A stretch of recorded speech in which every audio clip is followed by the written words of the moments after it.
Welcome to the Region Free Gamers Podcast, Episode 12.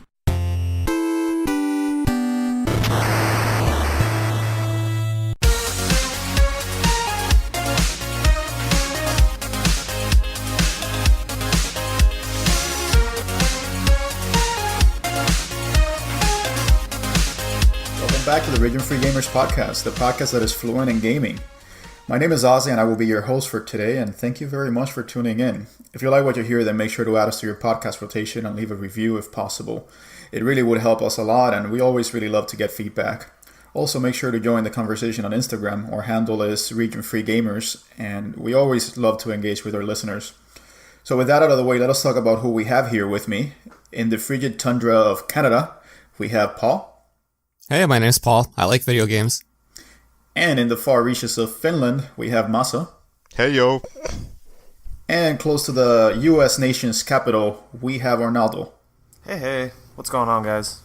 All right, thank you, guys. And so today we are really excited because we are talking about a topic that we have been really pumped for. And that is the Contra series. And if you don't know, you will know. But we have been meaning to talk about Contra since we started doing this podcast, and now it's finally time. But before we get into that, we want to talk a little bit about the week of controllers that we just hosted on Instagram. The Region Free Gamers account recently went through the best and worst controllers that we considered based on scientific data and lots of heated debate. And we just kind of ran them down, the top 5 best, top 5 worst. And it was all in a celebration of our last 2 controller episodes. And so that was super successful, and we have been really super impressed with the participation that we received. And so we just want to talk a little bit about it. So I'll leave it to you guys. What were your thoughts on the week of controllers? So Paul? Oh man, it was super fun. I'm not really a controller guy either, right? Like I go through Instagram and I look at all the video game stuff on a regular basis. It's a lot of fun just kind of to see what everybody's got. And but controllers are never really something that I was into. Most of my stuff is stock. And so just going through all these oddities that everybody has and all this stuff that I didn't know existed. Yeah, man, it's a lot of fun to go through it for sure. Yeah, I'm amazed that, there are so many people that have so many quirky controllers. I really was surprised at, the oddities that we saw. So I don't know, every day that I woke up, I was looking forward to seeing what could people come up with. Yeah, exactly. So it was just super exciting. Masa, what do you think? Yeah, it's been a really fun week, and this is of course coming from someone who constantly posts controller photos on Instagram. No, you don't. Hey guys, yeah, it's the secret to Masa's fan base. Yeah, exactly. But like the fun thing, like it's kind of like what you guys just mentioned. The fun thing has been not seeing the same PS4 and Xbox One and so on controllers, but like all these like really oddball ones that I didn't even know that they existed. So yeah, like those have been like the most fun posts, because even like myself, like I mean I have lots of controllers, but it's like Paul, like most of them are just like the normal official ones, so I don't really have any like really like truly weird ones. Yeah, and Arnie, I must congratulate you, because you were the one that took the work of responding to almost every single post. And so you must have spent like a full work week just dedicated to dealing with the week of controllers. So I applaud you, man. Thank you. I really enjoyed it. It was, I guess I really liked it because I really liked our controller episode. And so I'm glad that it sort of it did what we wanted it to do, which is to show love to video game controllers that I think, a lot of times, like Paul, like Masa said, I have pretty much stock controllers. A lot of times I don't really think about the fact that, controllers are an important part of a video game experience. Like whether a game is good or not can oftentimes be affected by the controller you use. So I'm glad that, people seem to really love controllers. Well, and it also really spurred debate. and it created a lot of division. Absolutely. I didn't realize people were so passionate about controllers and about Yeah, a which lot one of is people best. with wrong opinions out there. Well, I realized that some people have some love for the Jaguar controller, even though that was our number one worst controller.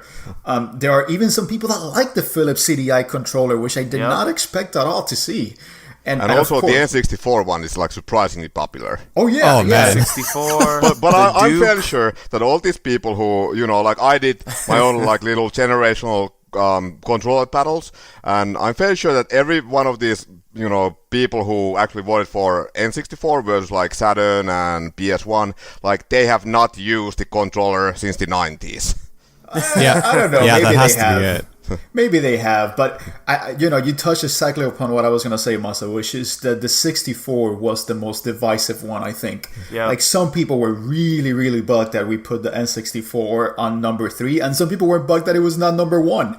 So I don't know, because I honestly, the one that felt to me like most people immediately were like, that I don't agree with that, was the Duke. Like, the second we put that picture up, people were like, I love this controller. This controller is great. Like, every comment on there is like, this is a great controller. And I'll bet every really single one weird. of those people was at least 6'2". Yeah. I don't know, Arnie. You and me have small hands, so I have baby hands. I've learned. It's useless for us. We're Hispanic. We're not necessarily 6'2", 6'3", so it's not a controller made for Hispanics. So I don't know. I'm stereotyping here, guys. I'm stereotyping. Stop me. Anyways, but no, it was really, really fun to see like some of the debates, and even amongst us guys, we had some really, really heated arguments about whether we should include one or the other on what spot. I mean, dude, Masa had the best argument, which was that the N64 is the only controller to actually consistently cause injuries. Yeah, exactly. As soon as he said that, I was like, okay, yep. Yeah, no, great point. N64 is hazardous to your health. We were debating whether to put the Dreamcast or the N64 on 3 or 4. Which one should come first? And then Masa just throws out the bomb, and we're like, nope, we don't have anything else to say. Yeah, the Dreamcast never hurt me. Yeah. So it was super fun. We had some very heated debates about what we should have included. So I hope you guys enjoyed it. But what were some of your favorite posts? How about you, Arnie? For me, it was just seeing like, because when we started doing it, I was like, I know what controllers I'm gonna see. I hope to see like something different, and like I saw an Apple Pippin controller. I'd never seen that before. I saw an MSX controller. I was like, who the fuck talks about MSX anymore? I do, and I love it. I love seeing stuff like that. We saw a Steel Battalion controller, which I was very happy about. We saw the Virtual On Saturn controller, which I love. So it was all like the oddities, the odds ends, like consoles that people never talk about. Like you look #Apple Pippin and there's like maybe 3 posts about it or something like that. I love that. And stuff. it's all this one guy that is a massive Apple Pippin fan, and his whole basement is filled with Apple Pippin memorabilia. Or no N-Gage though, so this entire thing was a failure. We'll do a portable episode at some point, and we can just shed on the N-Gage for hours. So what about Finland's you, Paul? pride. Literally the only Finnish controller. I mean, console, not controller. Let's keep that on the down low, Masa. What about you, Paul? What were some of your favorite posts? Actually, Video Game Bear had a kick-ass Saturn Bomberman controller. That was so sick. That was so dude, cute also. I saw it and I was like, I mean, there's a lot of stuff I'm looking at and I'm like, I want it. But that one, because it had like the little plastic Bomberman on it and everything. It's adorable, dude. Bomberman in the middle and of it. it's the Saturn controller, which is my favorite. Turbo switches. Turbo switches. Oh, it's amazing. It's bonkers. Yeah, but Paul, I know you love your Bomberman, so I saw that and I was like, oh, Paul's gonna love this. So it was really cute. It's just freaking adorable. I mean, at the very least, it wasn't the Act Zero Bomberman. You imagine that? Yeah. Oh man, that would have been ridiculous. The Mean Mug Bomberman. And did you guys see? I think it was Pablo _0501. Unless I'm mistaken, I think it's that dude. I think he's another Brit too. And he had this controller. I think it was for the Super NES, and it was basically shaped like a triangle. And it was like the most ridiculous thing I've ever seen. A Slick Stick or whatever it was. Yeah, Trailblazer cool. By Slick Sticks. Like, yeah, that was actually one of my favorites too. So yeah. Well, and it looks like underpants. That's what it looks like. Yes, that's what it was. Whitey, it was the underpants controller. That's what it looks like. How about you, Masa? What were some of your favorite posts? Well, yeah, that one obviously. And then I have a couple of others. Yeah, Nick Lazy Dude posted his Dreamcast controller collection. Yes. And okay, so like we have talked about this before, but yeah, it's not exactly my favorite controller, but yeah, like the transparent colored ones look insanely cool. They do. Seeing them all together, it's and also the black one. Yeah. Like, yeah, that's like I'm a bit like, maybe I should go on eBay. Well, it's also funny that the Dreamcast and the N64 had all these multiple colors, and they were both very crappy. So, and then the other one by our good friend G-Spot Gaming. There's this Densha the Go train controller for PlayStation. Yeah, Jeff had that, and you could put a beer on it with the cup holder. Awesome. Yes. That was awesome. Yeah, I love it. Well, and just to talk about one of my favorite posts, I mean, Jeff also posted the NetCon, and I really was hoping that someone would talk about the NetCon. And literally, right after I see him post, I say, I gotta go on eBay, and I gotta get me one of these.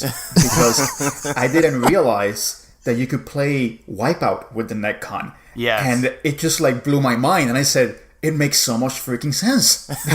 That's how you're meant to play Wipeout. And I literally went online on eBay, and I saw that there are also different colors, because the Japanese one, I think, is different color than the one that came out in the US. Shit. So I really want it, and it's not that expensive. It's like $20.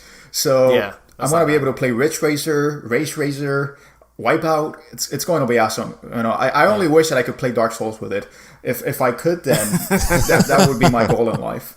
But yeah, it's been super cool, and everyone has just had so many different types of variations. And I guess that flows into the next question: is what was a controller that you did not expect to see or had no idea existed? I guess we've talked about the Apple Pippin already, but how about you, Maso? What do you think? I'm probably gonna have to go with the one that I just mentioned, the train one.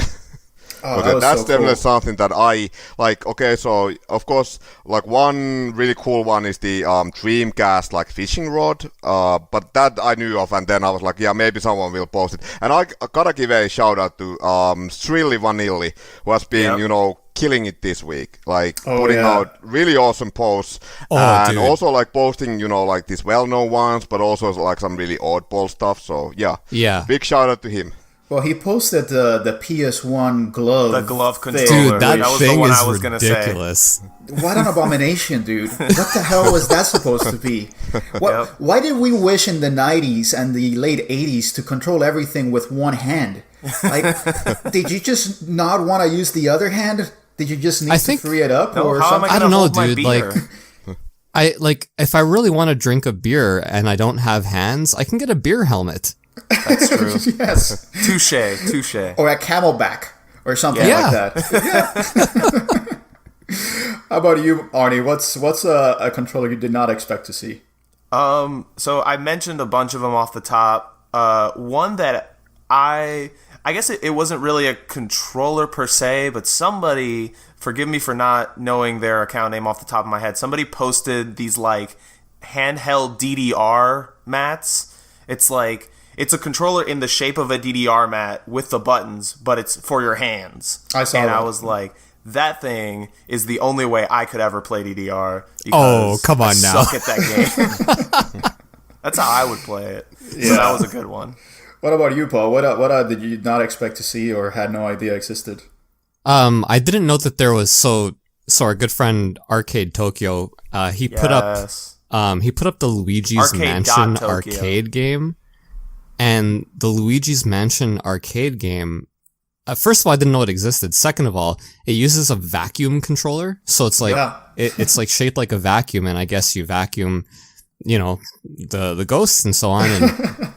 And it was absolutely hilarious. And you put up a story which killed me, where you you put up those Instagram stories and you pick A or B? Yeah, you do the poll. Yeah, it's a poll, right?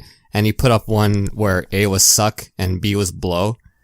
And and I have another chat group with him and a couple other guys, and he was giving us like, momentary updates on whether suck or blow was winning. And it was, I don't know, man, like something about that just killed me. That guy's pretty funny. But anyway. Yeah. But yeah, I've actually played that game, man. It's basically an on-rails shooter. Yeah. I played it at Dave & Buster's, of all places. Get out. It's one of the games that's one of those carry. things I thought would be like Japan only. No. That one, Yeah, I that actually one played I have it in played. Disneyland Paris. Yeah. Well, let me just mention, the one that posted the DDR controller, Arnie, was Kale's Kawaii. So thank you very much for putting that up and being part of our show. I guess one of the things that I did not expect to see, I actually did not expect to see a Magnavox Odyssey controller. And we did not have just one. We had two folks that posted a Magnavox Odyssey controller. And it looks appropriately jello.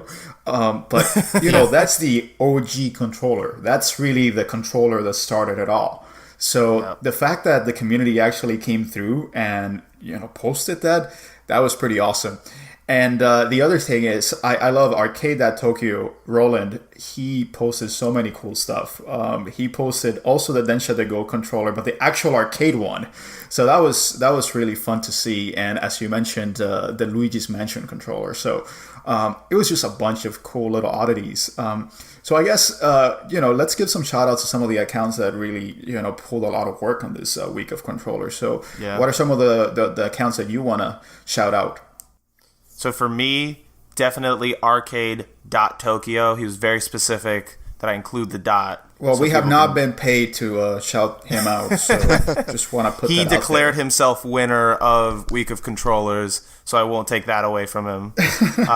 He's definitely Strilly Vanilli for sure, because he's consistent. Red Retro, big shout out to him.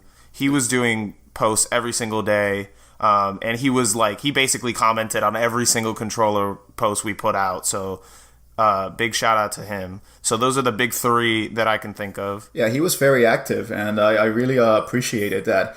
Also want to give a shout out to Artemis, who I didn't know his account before, and he was the first one that actually posted about Week of Controllers, and he put very, very good quality pictures, and I was very impressed. So that was good.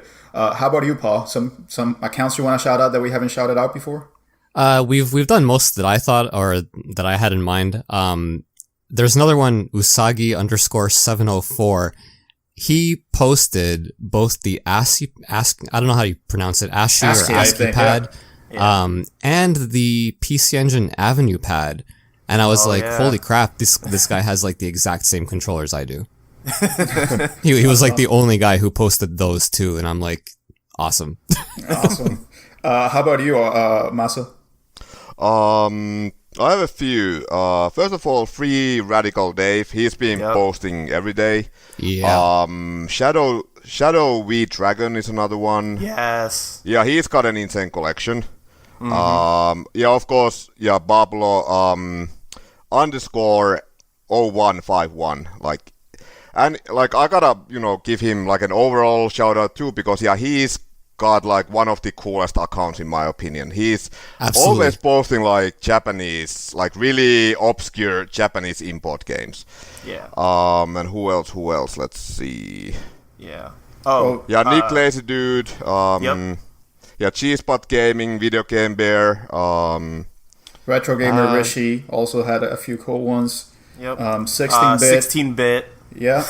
So a few of them, and also I want to give a shout out to Ash Event, because he was the one that provided the picture to the Jaguar. So he came through, in the clutch, and he gave us a picture that was light years beyond what I expected, because it looks super cool. Like, it looks ready. Yep. If you didn't care for the Jaguar, at the very least, this picture would have made you moderately really cool. More excited about it. Yeah.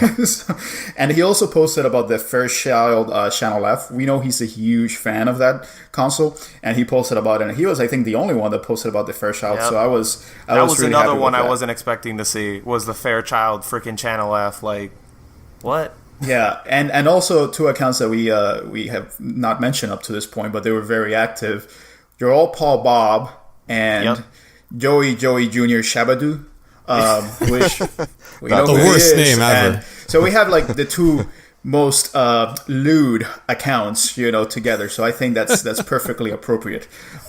So, guys, if we have not mentioned you, please forgive us. We were so overwhelmed with all the support and all the participation that, we were just kind of like constantly chatting. It's like, my God, this is insane. We're about to hit 200 posts. We're about to hit 300 followers. We were really, really excited. So if we have not mentioned you, we are really sorry. And we're going to make sure to read out a list next time that we do the next episode. A prepared list. Yes, but it really meant a lot to us. And, you guys really made our week. We were so pumped about how much participation there was.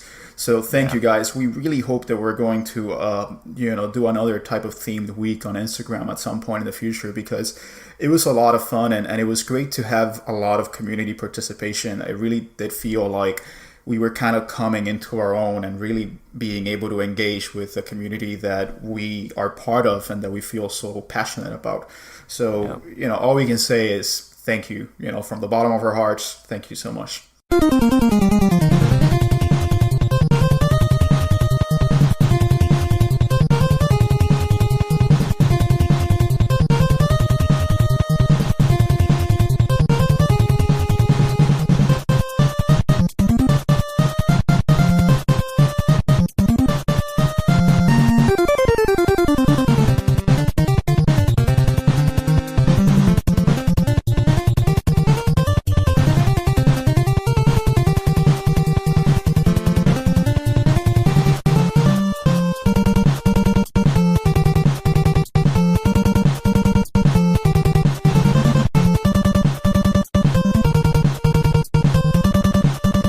Alright guys, so we're back, and now it's time for business, Contra business. So we're ready to talk about Contra, and we were actually thinking about recording this episode like 4 months back, and Masa was not able to participate, and he was like, no guys, you can't do Contra without me. I have to talk about Contra. So we're like, yeah, I totally get you, man. So yes, we're going to hold off on talking about Contra. And then we did a few episodes, and, we just kind of put that in the back burner. And then, we were thinking, what should we talk about next? And we were just kind of stumped, and we said, holy crap, guys, we actually haven't talked about Contra yet. And we're like, yep, we got to do it. We got to do it. So I guess before we go into it, what do you guys think of as Contra? What is Contra to you guys? Well, for me, A lot Contra, of frustration. yeah, it's difficult and somersaults. The somersaults are so great. Yeah. It's not Contra without somersaults. Yeah. Absolutely. To me, it's the official, unofficial Arnold Schwarzenegger / Alien / Rambo game that we all wanted. Yes. At least that's what I thought all the time, that it was just that's what I was playing. So, I mean, for the most part, these are 2D run-and-gun action platformers. They were developed by Konami, the defunct company formerly known as Konami. And it was played either solo or in co-op, but co-op was really where, the game really shined. And, you shoot down incoming enemies, and everything climaxes with a big badass boss battle at the end that takes up the whole screen. So, in a nutshell, that's Contra. So, I guess, let me ask you guys, when did you first play Contra? When did you first become aware of Contra? Because I think this is a very important question for all of us that are very passionate about Contra. So, how about you, Masa? Okay, so I'm not exactly sure when it was, but it was like I got my NES in 1990, so it must have been maybe in 91 or 92. And okay, so in Soviet Finland, the game was actually known as Probotector, and I'm sure that Ozzy will, talk about like why it's Probotector in Europe. But I actually got lucky. Like I never had to play Probotector because my parents actually got me one of those like 501 like pirate cards, and it had Contra. So Was it called Contra? It had Contra like maybe card? 50 times. So yeah, I mean, Yeah, it said variations of Contra. 501, but it had like maybe, I don't know, 20 unique games. Okay. Well, maybe we should just get that out of the way. Yeah, so Contra in Europe for a long time was just called Probotector. and it replaced the two main soldiers. So you have two soldiers, one has a red bandana, another has a blue bandana, and it replaced them with robots. And it was called Probotector. And but the enemy sprites are unchanged. You still fight aliens? Yeah, pretty much. But presumably this change was actually precipitated by Germany's censorship laws. So the Federal Department for Media Harmful to Young Person, they had a policy of banning any sales of media which were deemed too violent for children or which glorified war. And I think Konami just wanted to get ahead of that and not be censored, and so they just replaced all the sprites for the main soldiers, for the main player protagonists, with robots. Because, who cares about robots? Robots' lives, who cares about them? Robot lives matter. All right, well, and so there were a bunch of titles that changed the name. So the original Contra, Super Contra, Operation C, Contra 3, and Contra Hard Corps. It wasn't until the PS1 Contra that they actually got a proper Contra, which is terribly tragic because the PS1 Contras, as we will talk about, suck. Absolutely suck. How dare you? But, they're fantastic. So that's the only time we're going to mention Probotector. But yeah, just keep that in mind. Contra in Europe was not Contra, was Probotector, and sadly so. But how about you, Arnie? What's your first recollection of Contra? When did you first play it? I came to the Contra party real late. I think the first time I played Contra was the original Contra, but it has to have been within like the last 10 years. That's very recent. Yeah. It was either... I'm trying to remember now, because the only times I really remember playing Contra were either on an actual NES or more likely on some sort of like Play Choice 10 machine. At a convention or something like that is probably when I played it. Yeah, that's pretty odd. I mean, I guess let me just talk before I go into Paul, because I know Paul may have a story about this. But let me talk about when I first played it. So, like Masa, I was living in communist Cuba growing up, and we didn't have many systems. But there was a neighbor of mine that actually had a Famicom. And this Famicom actually had the 1000 game cart. And as Masa mentioned, it had Contra like even better than mine. Times. Yeah, it had like Contra like 50 or 100 times or something like that. And so I went to their house one day. They lived across the street from me. And I went to their house one day and I played Contra. And by this point, I already had a PS1. So this must have been like 96 or so. I was 7-year-old. And... I played Contra and I played it with my friend, and my mind was just blown because it was so awesome to be able to play this with a friend, and where you actively had to cooperate with your friend, and you actually had to jump at the same time so that one of them would not lose a life when you were going up and the like. And so I was just blown away, and so I got so obsessed with Contra that I would go every single day after school, and I would knock on their door, and these were people in their late 30s, and they had 2 daughters, and incidentally, my first crush was on one of their daughters, like the older daughter. So Contra to me has a very close place to my heart because I had so many childhood coming of age, memories tied to it, and they were actually cake bakers, so they were the town's cake bakers, and so I would play Contra, and then whenever I would take a break, I would just go to the back and I would start seeing them bake cakes. And I would try the cakes, I would try the meringue. And it was just such an indelible memory of my childhood. And it was such a blissful time for me. Because every day after school, I would just go there and I would just hang out with them. I would swoon over the daughter and I would play Contra. I would taste cakes.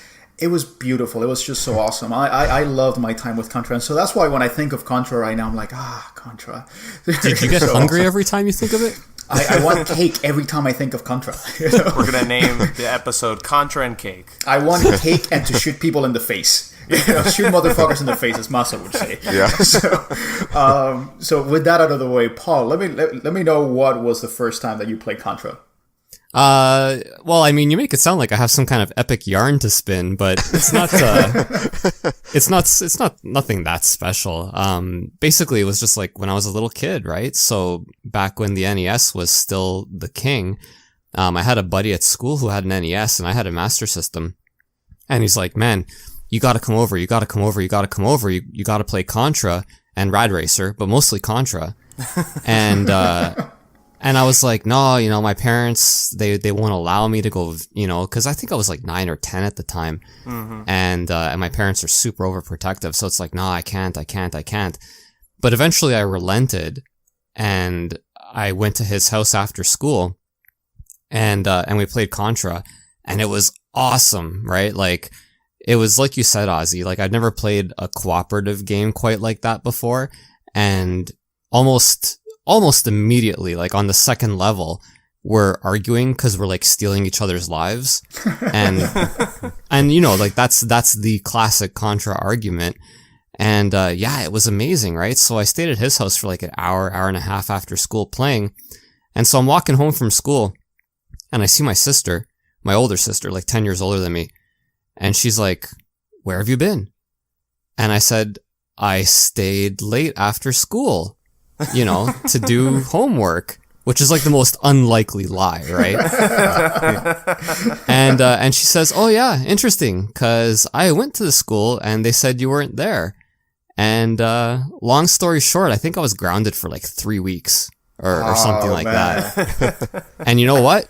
It was fucking worth it. It was worth it because I got to play Contra and that game was amazing. And I still remember everything about that day.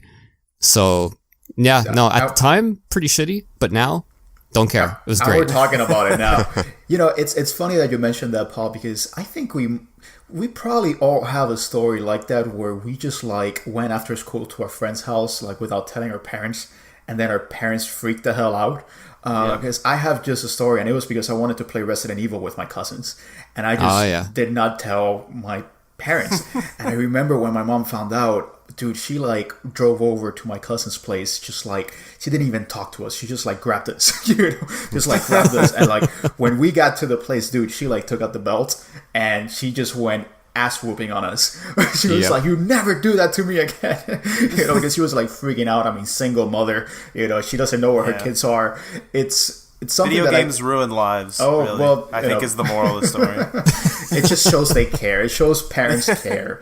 But no, I mean, I think Contra was a series that, particularly for us growing up, it's kind of like a dream for 12-year-olds, because you're playing as big burly dudes with machine guns and just shooting people down, and it just feels like an action movie, and you're actually playing an action movie. And at the time they came out, they were like this big badass action movie stars, and you felt like you were playing one of those movies. And so for an indelible, impressionable young kid to see Contra would have been like, oh my god, this is so awesome, this is everything I wanted. It's explosions, machine guns and muscles. It's so awesome. And aliens, of course.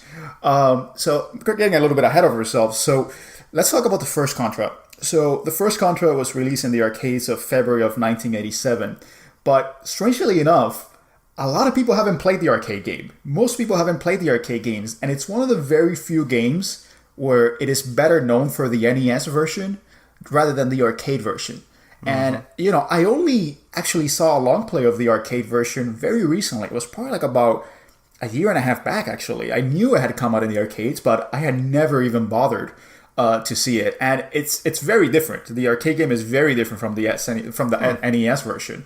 So the NES version was released in February of 1988, so just a year after. And it was developed by Konami. It was produced by this guy called Koji Hiroshita, and he went on to produce Super Contra in the arcades, but he seems to have largely fallen out of game development. On the NES, there was a different team that worked on it, and because they had to adapt to the memory limitations of the NES, they actually had to, you know, just make it kind of like a different feeling game. And the game was directed by this guy called Shigeharu Umesaki, and I probably butchered that.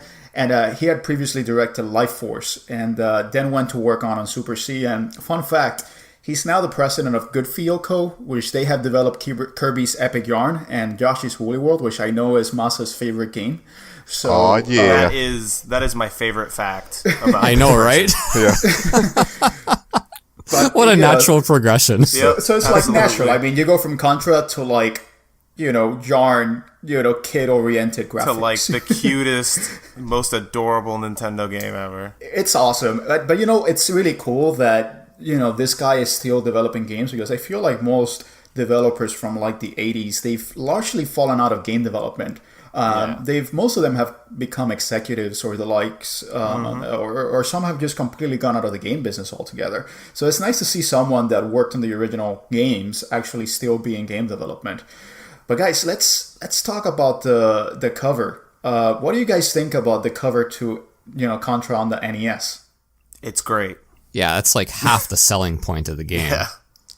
Well, for those of you that don't know, the cover of Contra was actually a blatant ripoff of Arnold Schwarzenegger in Predator and the Xenomorph from the Alien series. And Sylvester Stallone as the other guy. It's basically Sylvester Stallone and Arnold Schwarzenegger in the front. And that's why for most people, they thought you're playing as Arnold and you're playing as Rambo. This is the Arnold and Rambo game. Yeah. At least that's what I thought. This one, I really like this cover. This is like a Konami thing to do stuff like that. For reference, see the Metal Gear NES box art, which is literally just a painted version of a still of Kyle Reese from Terminator 1, I think. Adult Kyle Reese is Solid Snake on the cover of the Metal Gear NES game. So they've done this before. This was like their go-to on stuff like this. And even down to the games itself, like Konami in Metal Gear, you had like the character portraits was Sean Connery for Big Boss and Mel Gibson for Snake. Of course, that was reconned later on the re-release. Yeah. But I love it. But the co-op mechanics of Contra were probably the most critical factor in making it memorable and fun. And Paul has already mentioned, stealing lives, but do you guys have some favorite co-op stories from the game? Yeah, I actually have one. And this is, of course, back in the day as a kid, like I used to play it with my friend like all the time. But this one is actually much more recent. 4 years ago, it was like a random, I don't know, Monday or a Tuesday morning. I was on my way to the office, and I work at this like really tall, big ass, office building.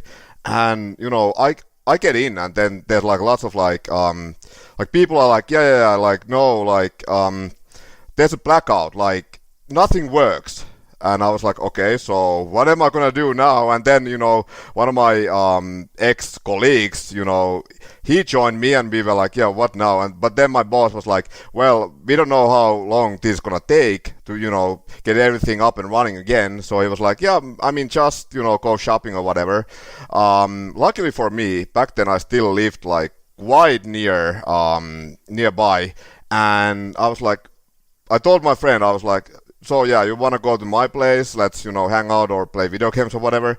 And then we actually ended up playing Contra and also the sequel Super C. And the best thing is that we actually managed to beat both games like before we had to go back. And I was like, oh my god, this is like the best day of my working life ever. And I actually. That was the only time in my life that I actually got paid to play video games. Amazing. That's awesome. Very nice. That's awesome. Yeah. How about you, Arnie? It's weird because I'm 90% sure that every time I've played Contra has been with somebody else, because for me, like, that's the only real way to play Contra. But it's weird. I guess in the opposite of what Paul was saying, I've never had an issue with stealing lives. My issue has always been stealing power-ups. That is the thing that kills me. Like, if you already have the spread gun, why'd you just pick up that second spread gun power-up when I'm stuck with the stupid laser gun or something? You know what I mean? It destroys friendships. It destroys lives. So and rightfully so. Power-ups. You know what? Yeah. Don't fucking steal the spread gun. Yeah, exactly. And the spread gun should go to the person most capable. That person, the spread gun should go to the one providing cover. So there you go. Paul, any stories you also want to share regarding co-op? Oh yeah, like probably the is it a waterfall level? I don't even remember anymore. But yes, like the waterfall level. Mm-hmm. Yeah, where you're climbing up. where you're climbing up and Like one getting your player can friend. scroll the screen and kill the other player. And so like, dude, I remember as a kid just being like, don't kill me, don't kill me. And then my friend would be like, oh, sorry, what an accident, and then giggle. And we would just kind of like do that back and forth. It's like a race to get to the top to see who kills, like, you know, who kills or doesn't kill the other player. And the whole time it's like, we both know we're doing it on purpose, but we're both like, oh, so sorry. That's the best. Well, the By the thing way, are you that- guys still friends? No. and rightfully so. It was a very passive-aggressive friendship, Paul. So, yeah, I had a lot of difficulty with that waterfall level because, you know, there were people that the ones that didn't know better, they would just keep climbing up. And for those of you Yeah. that don't know, if you keep climbing up, the screen just keeps following the player that's climbing up. And so if the bottom player falls out of the screen, they die. So, yeah, there are a lot of lives lost. But one of the things that last night in research for this episode, I actually played Contra 3. And we're going to talk about Contra 3 later, but I'm going to tell you one of the fun co-op stories that I had. I didn't realize that in Contra 3, you can actually go into a tank. Of course, I knew that. But I didn't realize that if you fire the tank has a recoil and it goes back. And if you just happen to be standing back and your friend is driving the tank, you're going to get run over. So yesterday, Oh, I did not know that. I literally yesterday no idea. I got run over, I got fired upon, and then when I was on top of the tank, I actually jumped, and for whatever reason, you know, from the top of the tank, I died. I don't even know why. I just died.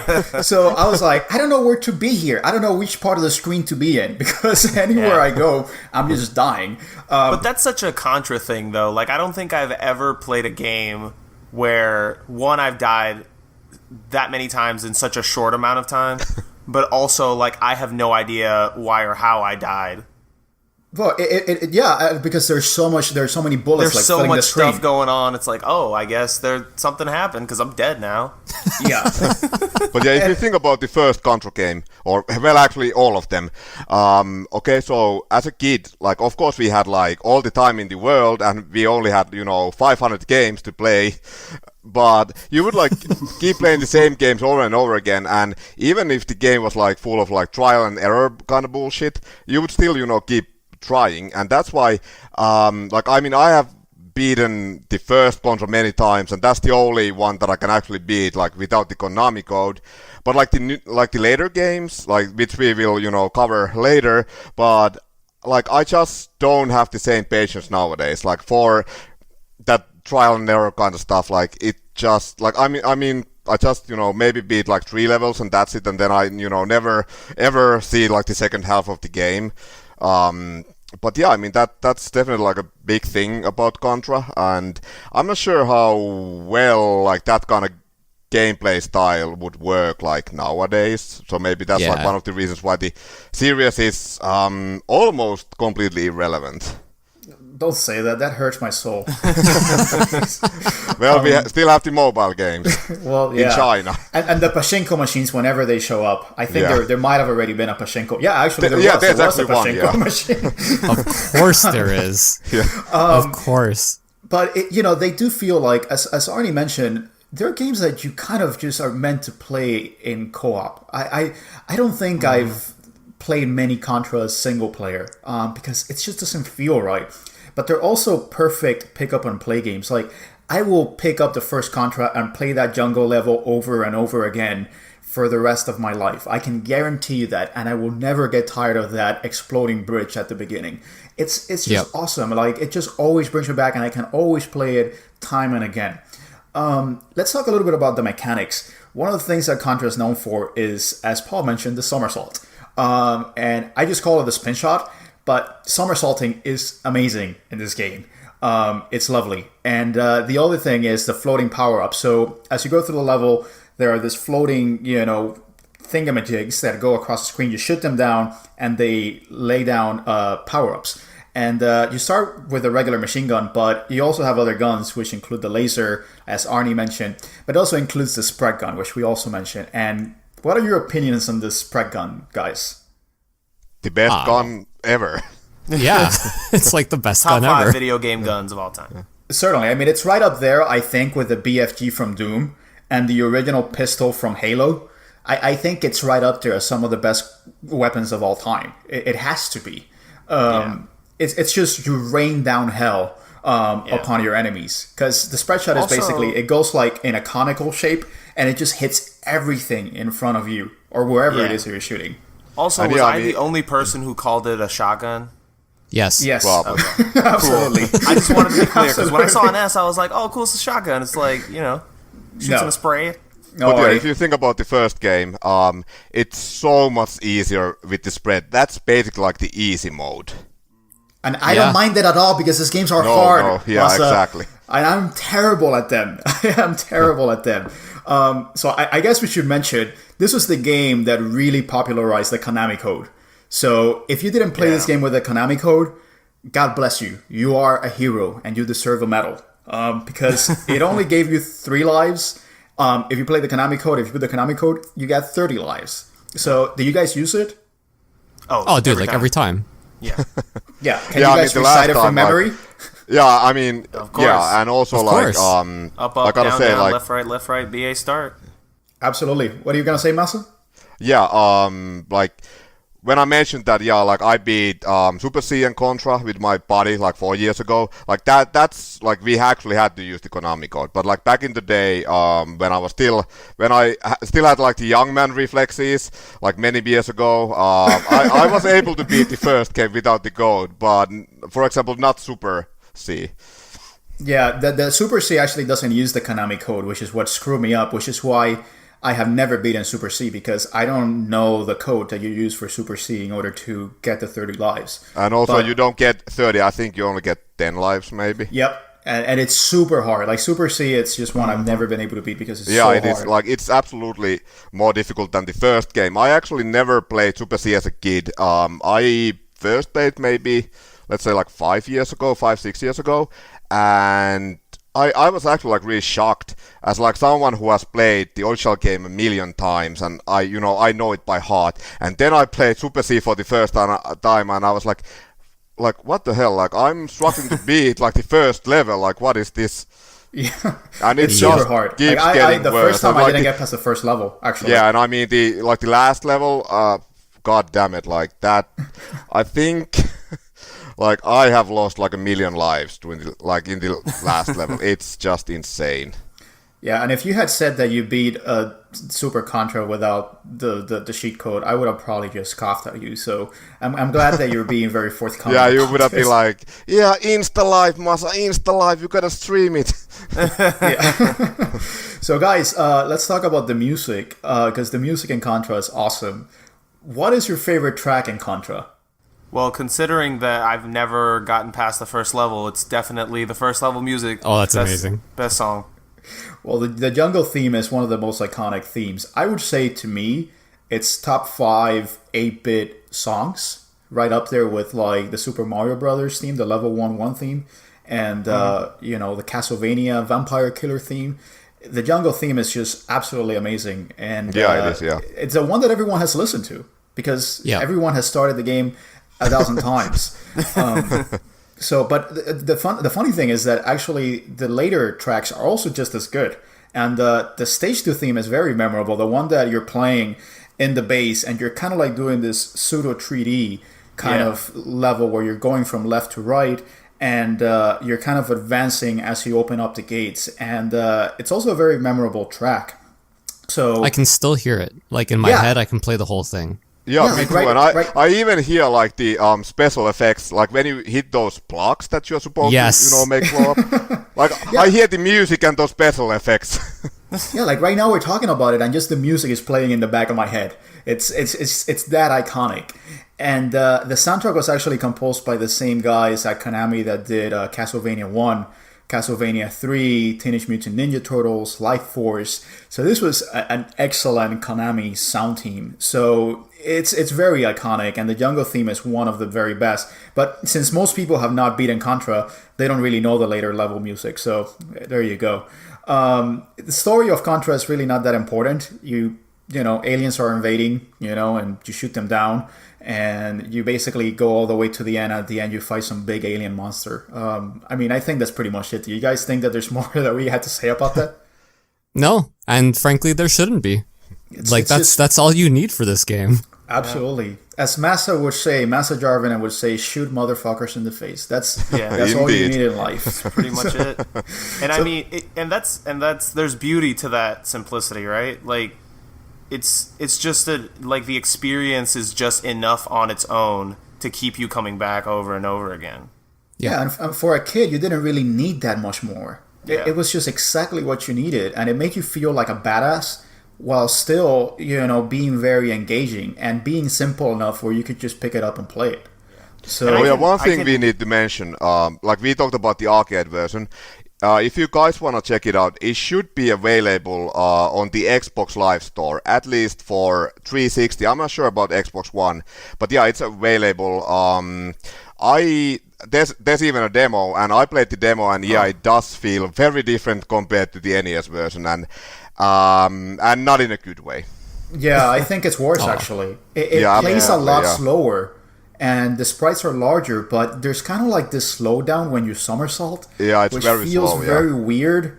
I didn't find it appealing at all. Even though the graphics are much better, and the sound is much better, but I was like, you know what? I've grown up with a Nintendo one. I'm gonna stick with it. I think I'm fine with it. And one thing I will say, not as much for myself, but I could see it if somebody was playing this when it came out. Like, if all you've played up to this point before you play Contras, like Mario or Castlevania, something like that, this is like a punch to the face. Like, this is so high octane, so like fast paced. Like, I could imagine it being like life changing, like when you first sit down and play it. Absolutely. Well, it was life changing for me. I'll give you that. Yeah. Paul, let me ask you: did you ever play the arcade version in the actual arcades? Did you ever see a Contra cabinet? No. You'd expect me to say yes, because my answer is almost always yes to any question that involves the word arcade. But no, never played this one. Yeah, I don't feel like many people have. I think most people just remember the NES version, but the arcade cabinet, I've actually never seen it. I don't even know what it looks like, to be quite honest. Yeah, me neither. Yeah, so it's kind of weird. You should do a Google image search. I've seen pictures of it. Yeah, there's an interesting ad. With the girl? Yeah, exactly. Yeah. Yes, where she's like dressed. I guess she's dressed in like what they thought a Contra looked like. Yeah, exactly. But it's weird. Yeah. Well, I guess this is a good way to mention that a fun fact is that the Contra name was actually a reference to the Contras of Nicaragua that were fighting against the socialist government, and that they were funded by the CIA. So, this was Reagan, era USA. So, of course, this was something that people knew about. And so, for whatever reason, they called it Contra. so fun Dude, fact, that's the Japanese for you, man. Like, 80s in Japan. But also fun fact on that fun fact that I learned through like watching videos for research for the episode. Apparently Konami, I guess, has never confirmed or denied whether the name is a direct reference to the actual Contras, but apparently one of the tracks on the Contra soundtrack is called Sandinista. So, coincidence, maybe? I don't know. I think it's not a coincidence. I think they definitely know what they're doing. Yeah. That's too random of a name. Why would they call it Contra otherwise, with soldiers and the like?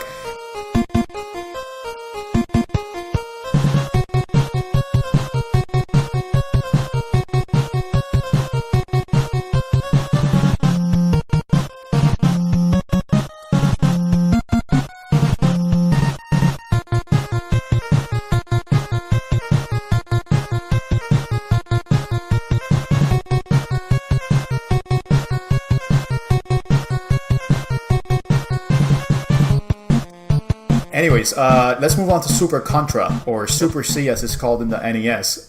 So, did you guys play this originally when it came out, Paul? No, and I'm going to tell you exactly why I didn't. It's a very sad story.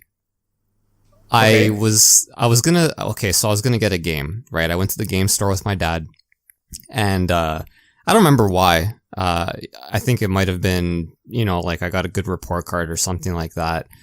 And so we went to the store, and in the display case, there it was, Super C. And I was like, please, please, please, I want that game. It was $64.99. And my dad was like, no, we're not going above 60. And I'm like, Dad, come on. It's just $5. It's just $5. And my dad's like, no, you're lucky I don't slap you right now. Pick a game that's under $60, you ungrateful child. And he was right. Yeah. So what do you pick instead? Blades of Steel? Pardon? Do you pick instead Blades of Steel or something? No, I had a buddy who had Blades of Steel. And we had sort of this unwritten rule in the little school community that you don't get a game that somebody else already has. Of course. Because we all Absolutely. traded games with each other, right?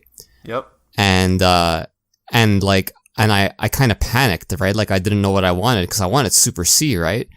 And so Cobra Triangle was $59.99. Oh, God.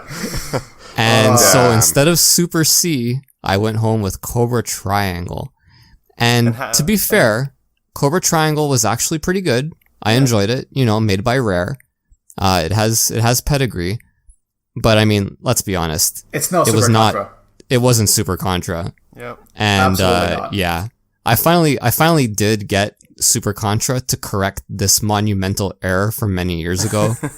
I got it a couple of years ago and played it, and it was very, very satisfying, and the world felt right again. Yeah. Yeah. You basically, it was decades in the making, Paul. Yeah. It really was. It was quite the payoff. Yeah. Well, it's interesting for me because I actually did not.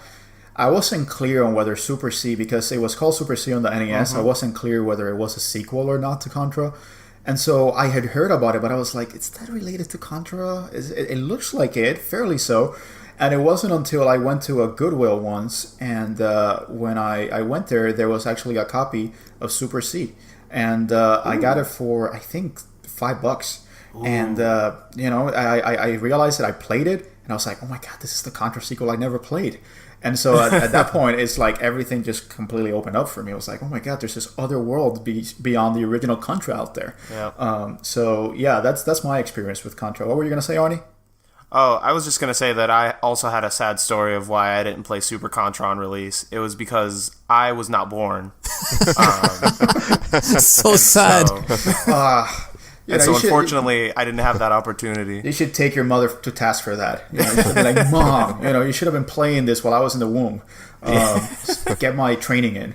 Masa, I figure that you didn't have like a cart with Super C. So No. did you remember playing this?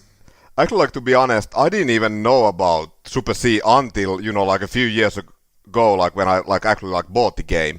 I somehow went straight from Contra to Contra 3, and I don't know, I went from 1 to 3, but for whatever reason, I never even, wondered, what happened to 2. Yeah. Exactly. What was this called in Europe? Was it Super Probotector? Was it Probotector 2? It was. It's Forces of Evil or something. Yeah, I believe. it was a long name. Yeah. But it was like the Return of Fortress of Evil or some weird stuff like that. Wow. They just refused to put the number 2 on this box. They were like, absolutely not. No. I don't know why. And for a kid, if you don't see number 2, you're like, oh, it's not related at all. Yeah. So I don't know. But just to take a step back, Super Contra was released in the arcades in 1988 as Super Contra, and then released Super C on the NES 2 years later in 1990. And another reason that might explain why this game is not as popular is because it was at the tail end of the NES lifespan. So 1990, people were gearing up for the Super NES, and the Genesis was already out, and you already had the TurboGrafx. So this was a late release for the NES. So I think people were just like, I'm moving on. I'm ready for the next big thing. And so Super C was one of those games that just kind of got lost in the shuffle. So it has similar differences between the arcade and NES version in terms of graphics and music. But again, it's mostly better known for the NES version. And as far as I could tell, it was largely developed by the same team, particularly for the NES version, which was virtually the same. Plays mostly the same as the earlier Contra, but I don't know, it feels so much harder, guys. I don't know if you guys feel the same way about that. At least to me, it feels like a much harder game. It's definitely more difficult. It's a harder game. Absolutely, yeah. I mean, do you think there's a reason for that? Would that have been done for replay value, or?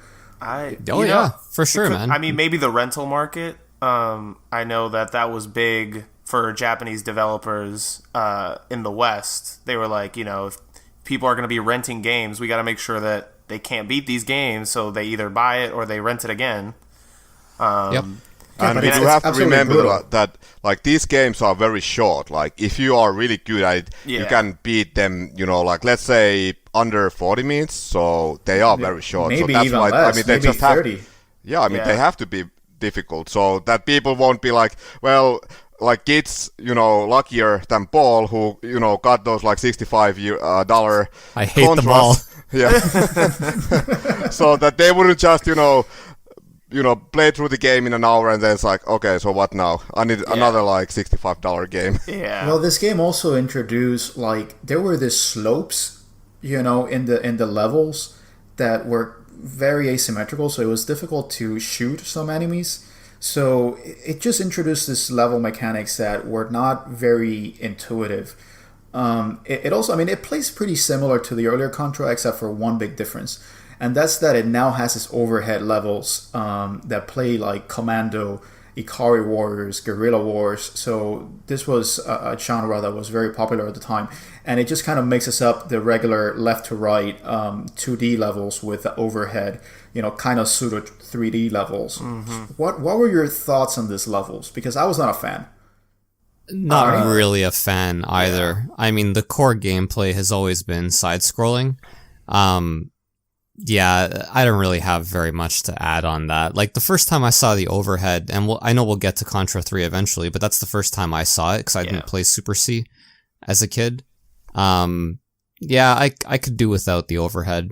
Yeah, the only thing I was going to say is that, not a fan, but especially, it's especially egregious because they did it so much better in Contra 3 on the Super Nintendo, because they had the advantage of having the shoulder buttons to turn.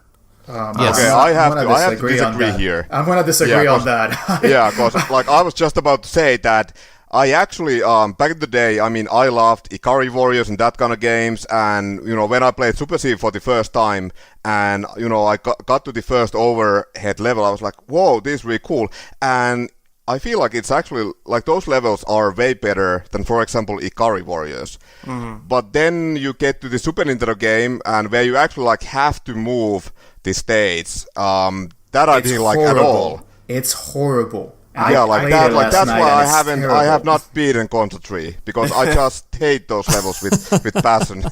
I kind of dig it. It was gimmicky as hell for sure. Like it was all, here's mode 7, let's like shove it in there.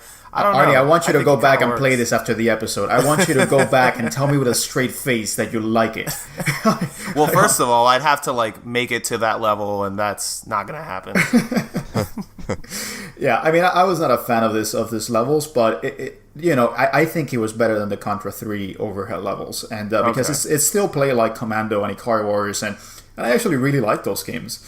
But it started this foray of Contra into having this kind of pseudo 3D levels, which I don't know. I feel like, as Paul said, Contra has always been that kind of left to right, bottom to top, side scrolling, and it just always feels like that's kind of like the biggest weakness of every Contra that tries to do something different. I mean, am I off base here? Nope. No.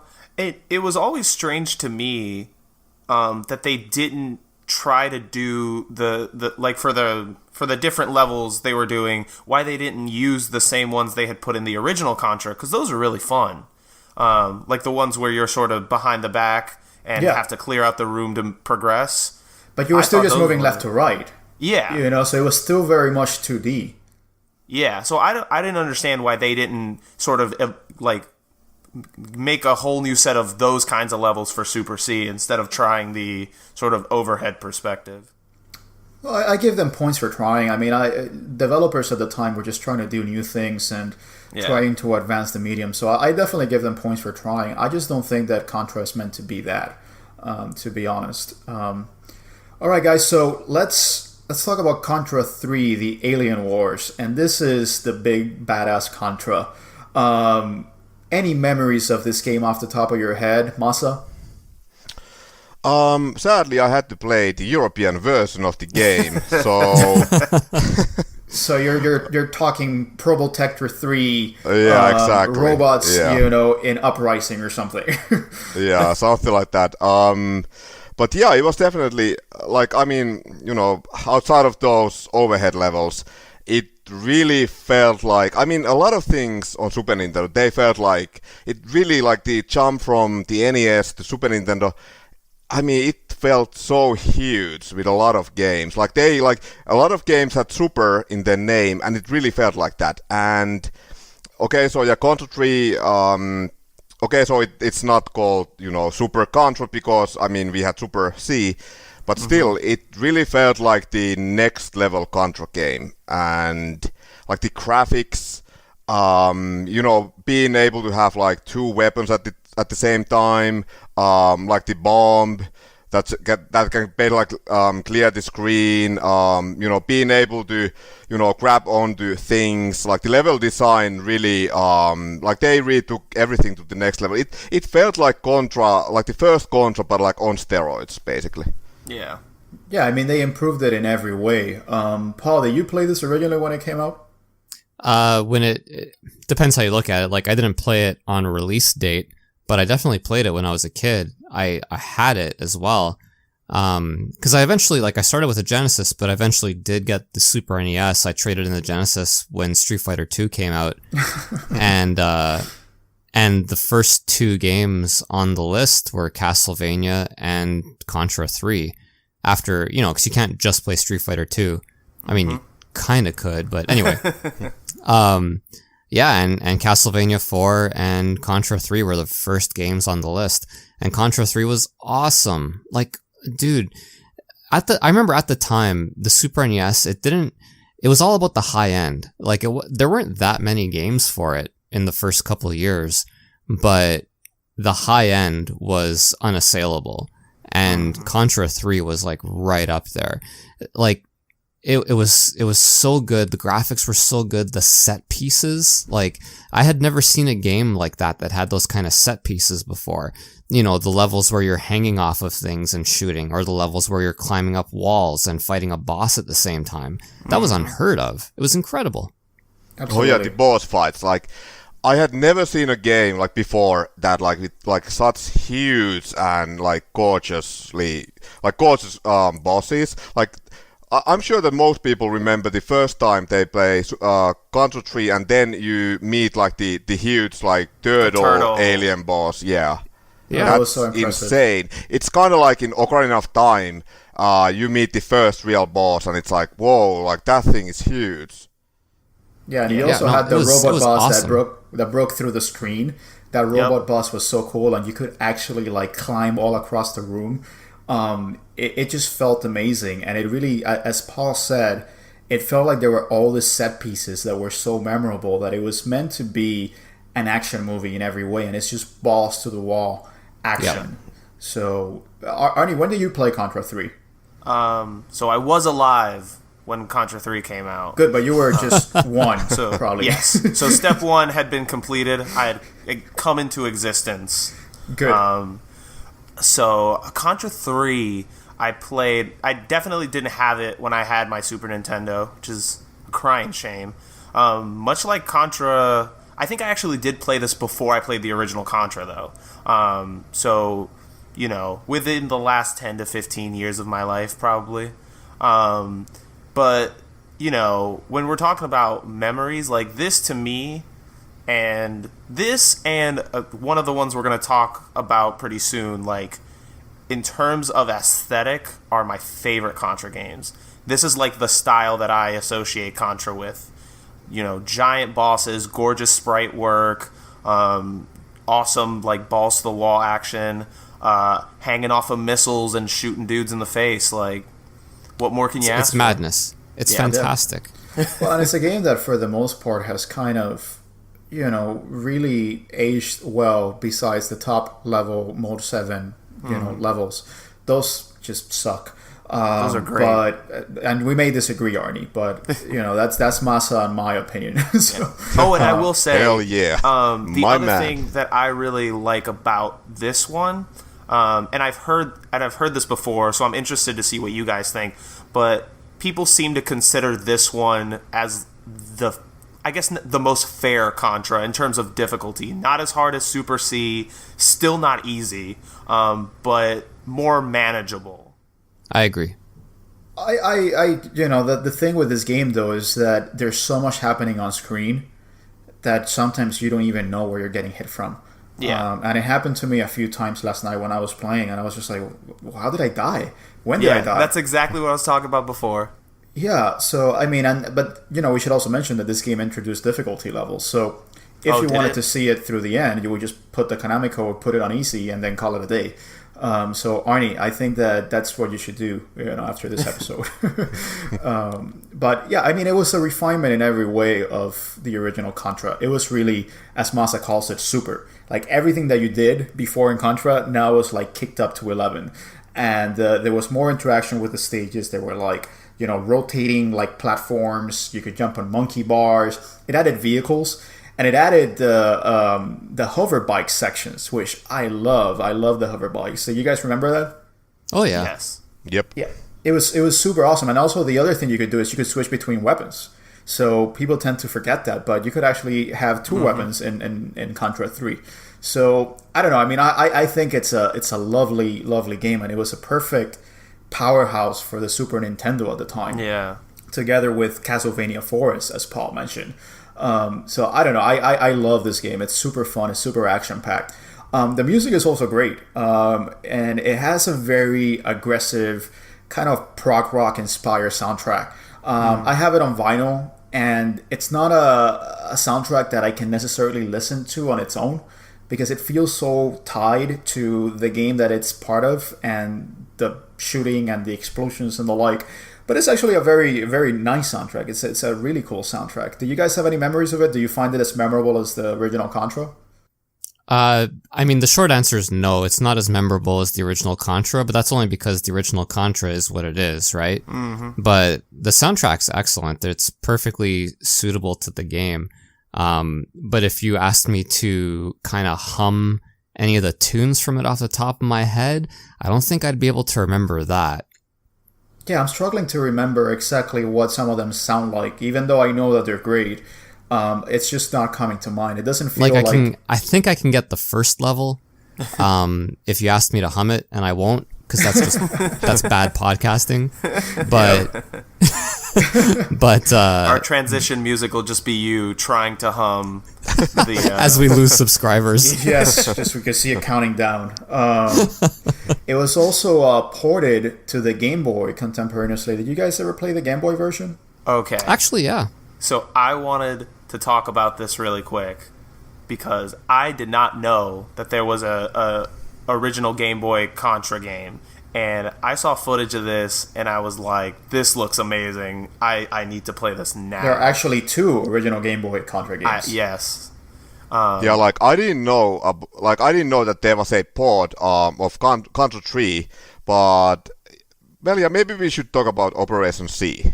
Yeah, let's do it. Because that's actually also a game that I didn't play as a kid, but I got it like a few years ago, and to be honest, I was like shocked at like how good that game is, especially for a Game Boy game. And yeah. I gotta say, it's first of all, it's very difficult. It's clearly influenced by Super C when it comes to difficulty, and also it has, I believe, 5 stages, and then like stages 2 and 4 are like overhead ones.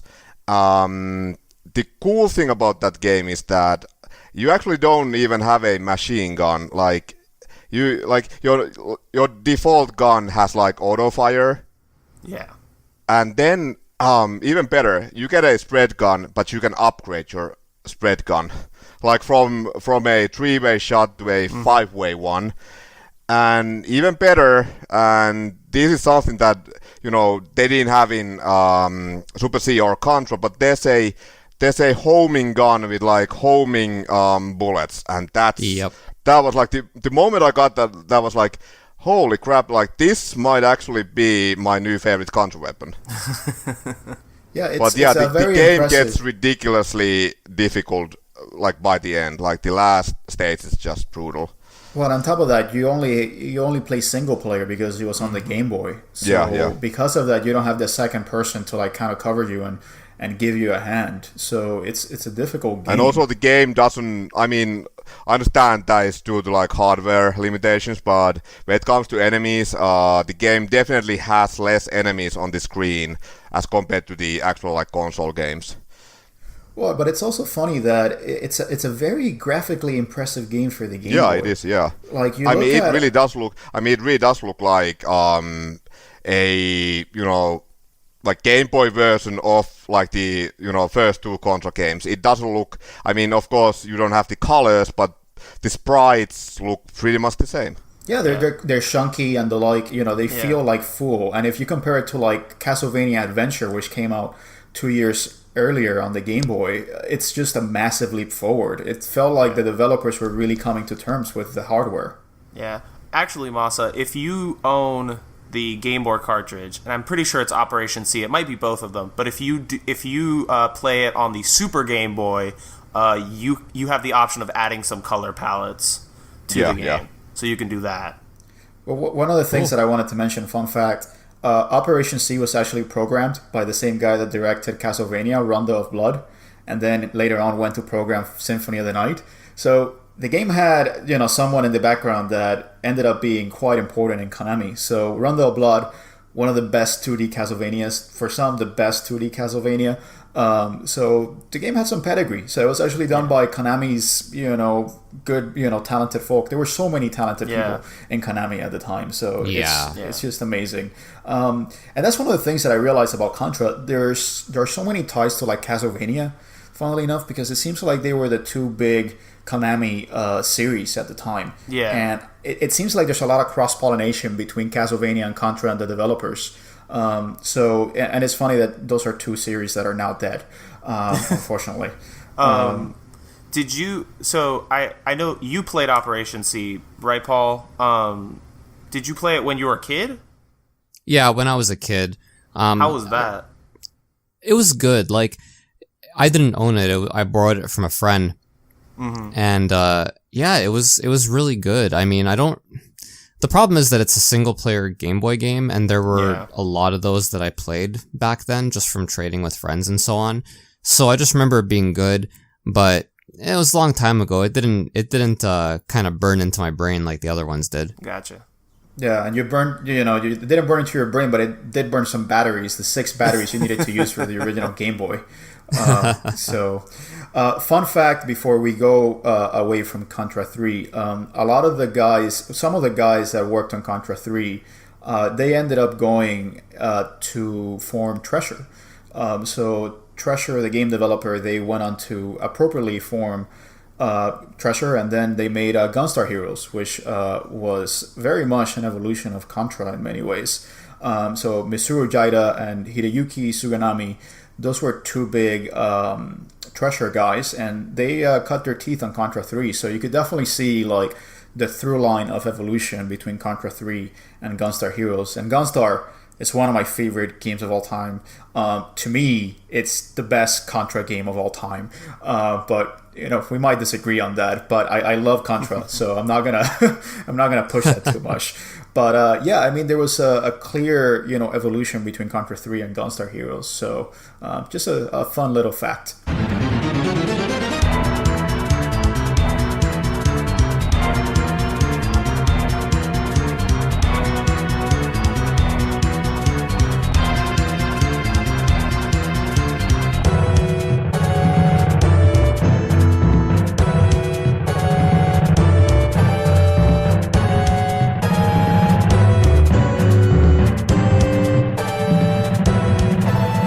Alright, so moving on, we're gonna go into Contra Hard Corps. So, confession, I've never played this game. So this is one of the Contra games that just has kind of passed me by. And Contra Hard Corps is the first Contra ever released for a Sega system. And Konami had a habit in the 16-bit era of releasing games that were released on other platforms but felt completely different on the Genesis. So this happened with Castlevania and Bloodlines, and it happened with Rocket Knight. It was basically like it wasn't a port; it was just an entirely different playing game. So tell me some of your memories about Hardcore. Did you play it, Paul? Because I know you were a Genesis guy back in the day. Yeah, I did. I played it. I mean, this was after I traded in my Genesis, but my sister had a Genesis, and when I went to go visit her for a weekend, my brother-in-law had rented Soldiers of Fortune and Contra Hard Corps, and we played both of those games like all night one night, and Contra Hard Corps, like, people will disagree, and that's great, but I think Contra Hard Corps, honestly, is the definitive Contra experience. You think so? If you haven't played it, you're doing yourself a disservice. It's amazing. It takes Contra 3, honestly, and it improves on it in just about every way except for sound, because, you know, the Genesis hardware, if you're not Yuzo Koshiro, you're having a hard time with the Genesis sound hardware. But it really did. Like, it took everything from Contra 3 that was already at 11 and turned it up even a notch over that. And it had multiple endings. It has branching paths.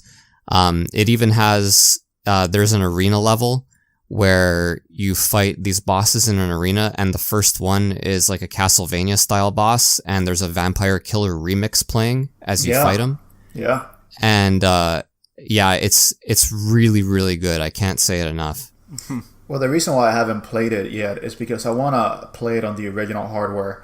And it's one of those pricey games. Like, Absolutely. Those Konami games, Castlevania Bloodlines, I have, but it's loose. And Contra Hard Corps. But Contra Hard Corps, I really want to get it CIB. I really want to get it with a box and everything. And, the US one, because the Japanese version is actually super expensive. Because it was actually easier. And it has like a really, really cool box art, like an anime style box art. Cool. But it's super expensive. We're talking about $400 or something. Oh, wow. Like really up there, like, Panzer Dragoon Saga levels of expensive. I just want to play it in the original hardware, and it's a little bit pricey. It's like about $70 to $80, which you can do, but it has to be like a commitment. Like, I really, really want to commit to this. But it's an amazing game. But yeah, like, that's what happened to me. Like, when I got back into retro gaming, and I was like, buying Contra and Super C, and then I was like, oh yeah, there was a, Mega Drive or Genesis Contra game, yeah, that, and then I, watched videos, and I was like, holy crap, that looks like the most awesome Contra game ever. But then, I went on eBay, and I was like, yeah, nope. Let's forget about that game. It never existed to me. Exactly. Yeah. Arnie, did you play Contra Hard Corps? So, here's the thing, is that I've not played Contra Hard Corps. I've watched multiple playthroughs of it, and somehow, even though I've never played it, it's my favorite Contra game. It just, like, it looks so fucking cool, and I want to play it, but I haven't been able to yet. And the same thing, it's sort of similar. I'm glad that you mentioned it, because I was going to say, Konami just has this thing of, like, taking these series and putting one game on the Genesis and it being, like, the coolest looking thing ever. Like Castlevania Bloodlines and, like, Rocket Knight. Those games, all three of these look amazing. So, no, I haven't played it, but I know enough about it from watching other people play it. And I love it. It looks great. The aesthetics are completely different, even from Contra 3. And the same thing happens with Castlevania. It feels like more colorful in a way, even though it's darker. And it just feels like the colors are much more saturated in a way, in the only way that the Genesis could do. I feel like the Genesis could do really deep, vibrant colors very well. And of course, because the soundtrack has a synth kind of sound, it just feels completely different. It feels like a very different Contra, even though it plays very similarly. Absolutely. And you even have these levels where you're on this bike and you're like going like in front of the screen and you're like in a highway and stuff like that. And it's just this, again, massive set pieces that just kind of, make you feel like you're in an adrenaline pumping action movie. So yeah, Paul. I mean, I feel terrible that I haven't gotten around to playing it, but this is also another game that hasn't even gotten re-released on like digital stores. Because Contra 3 was released on the SNES Classic and the like, but Contra Hard Corps has just kind of been forgotten. And even in like the Genesis collections that have recently come out, Contra Hard Corps and Castlevania Bloodlines are not included, which I feel like is a big miss because those are two of the best Genesis games ever made. I feel like. So, I looked at I did some digging with respect to Contra Hard Corps, and surprisingly, there are some interviews with the developers that originally made it, and it was literally a team. It was the same team that did Contra 3, but they just wanted to make the game that they wanted to play, and they just like threw everything at the wall. So literally, it was the game that they wanted Contra 3 to be, even though Contra 3 was great. And so they said that they aspired to make a game that you could play over and over, and that's why there are branching stages. So that was a big feature of the game. And so you had 4 characters, and the 4 characters kind of played a little bit different, but the tone of the game kind of changed with each character. I know there was a wolf, werewolf type character, which was weird as hell. And there was a robot type character. The aesthetics of the game, kind of like Castlevania Bloodlines, was bizarre, really. It felt very gross out, and the team actually said that they went to like a museum of parasites in order to like do the concept art for the game because they just wanted to do some really gross stuff. So it's just kind of weird and just out there and bizarre. But Contra Hard Corps, as befits the name, is generally recognized as being the most brutally difficult Contra of all time. Do you guys agree with that? Yeah. I remember playing it that night, and oh my freaking god, it was hard, man. Like, it's so weird these days because you watch people playing these games on YouTube, and they all make it so easy. Yeah. And then you play them, and you're like, what's wrong with me? Am I damaged? Like, it looked so easy in the video. And absolutely. And Contra Hard Corps, like, that phenomenon especially for this game, because, like, I'm watching the gameplay video, because I wanted to see the endings, right? There's an ending, dude. There's an ending where you go back in time and marry a monkey. Are you serious? I'm serious. This game's the best. Oh, that's it. Is that the true ending? That is awesome. Or the good ending? I wouldn't call it, well, most people wouldn't call it the good ending. Personally, I think it's the good ending. That's worth $80 right there. Yeah, so multiple endings. I mean, that's something that not many games back in the day had. So the fact that Contra Hard Corps had it, I mean, it really made it stand out. But I feel like most people didn't know that because most people didn't beat it. So it's like, well, there are multiple endings, but you're never going to see any of them. So I actually went back and looked at some of the reviews, like the contemporary reviews, and I actually read them. And just side note, it's just funny to go back to reviews from the early 90s and see how fluffy they were. They were meant for like 10-year-olds, honestly. Dude. GamePro magazine never saw a game they didn't like. Oh yeah, it's like, oh, this game is very cool, or like, yeah, it's a very badass, look, or something like that. It really does feel like, just not really any type of actual journalism is going on over here. It's just they're just trying to sell you a toy, basically. But no, I mean, AGM, they had the 4 reviewers, and so they gave it an 8, 7, 7, and 7. And they all mentioned the difficulty, and I'm like, well, if you're playing a Contra game, you're coming at it because of the difficulty. Like, that's part of the I was just about to say, like, I understand that, this game is really hard, but it's not like any of the other games were easy. Like, this is not, we're not treading new ground on this one. Yeah. Well, and it's like people say nowadays, just get good, you just gotta get good. But yeah, I mean, it was funny to go back there and see that, they were all like just hitting the game because of the difficulty. And I was like, well, it's part of it. Would you happen to know if the Konami code works on this one as well? I do not know, and I would be interested in knowing because you have the Genesis controller. I was gonna say that'd be interesting. Yeah, I don't know. The soundtrack, as Paul mentioned, it sounds very different because it's a synth-based soundtrack, using the Yamaha sound chip for the Genesis. this Yamaha sound chip has a lot of proponents and people that support it. I think it's inferior in terms of the soundtrack to Castlevania 3, but it does have some really cool facts. It was actually composed by Michiru Yamane, who went on to compose Symphony of the Night, actually, later on. And it was actually the first credit that Akira Yamaoka, not the first credit, but one of the early credits of Akira Yamaoka, who would later compose the Silent Hill games. So kind of some pedigree here where people, that would later on go on to do great things kind of cut their teeth here. I guess, before I leave Contra Hard Corps, I just want to leave you guys with a quote from Nakasato, who was the director of Contra 3 and Contra Hard Corps. And he said, "Our team didn't make this game for money or for glory. No, it's the burning passion each of us feels for Contra that has kept us humming along." So I read that and I was like, oh my god, it really does feel like this game was the one that they wanted to make all along, and they were really just passionate about it. It almost feels like Konami just like let them do their own thing, and they were just like, whatever, just pump out a game, so that we can make some money. Maybe that was part of it. Maybe they were just like, this isn't going to be on the Nintendo console, so let's just freestyle it. Just give me something new. Yeah, so let's just put a dog in there. Let's put a robot in there. Let's just branching paths. It almost feels like let's just throw everything and see what sticks.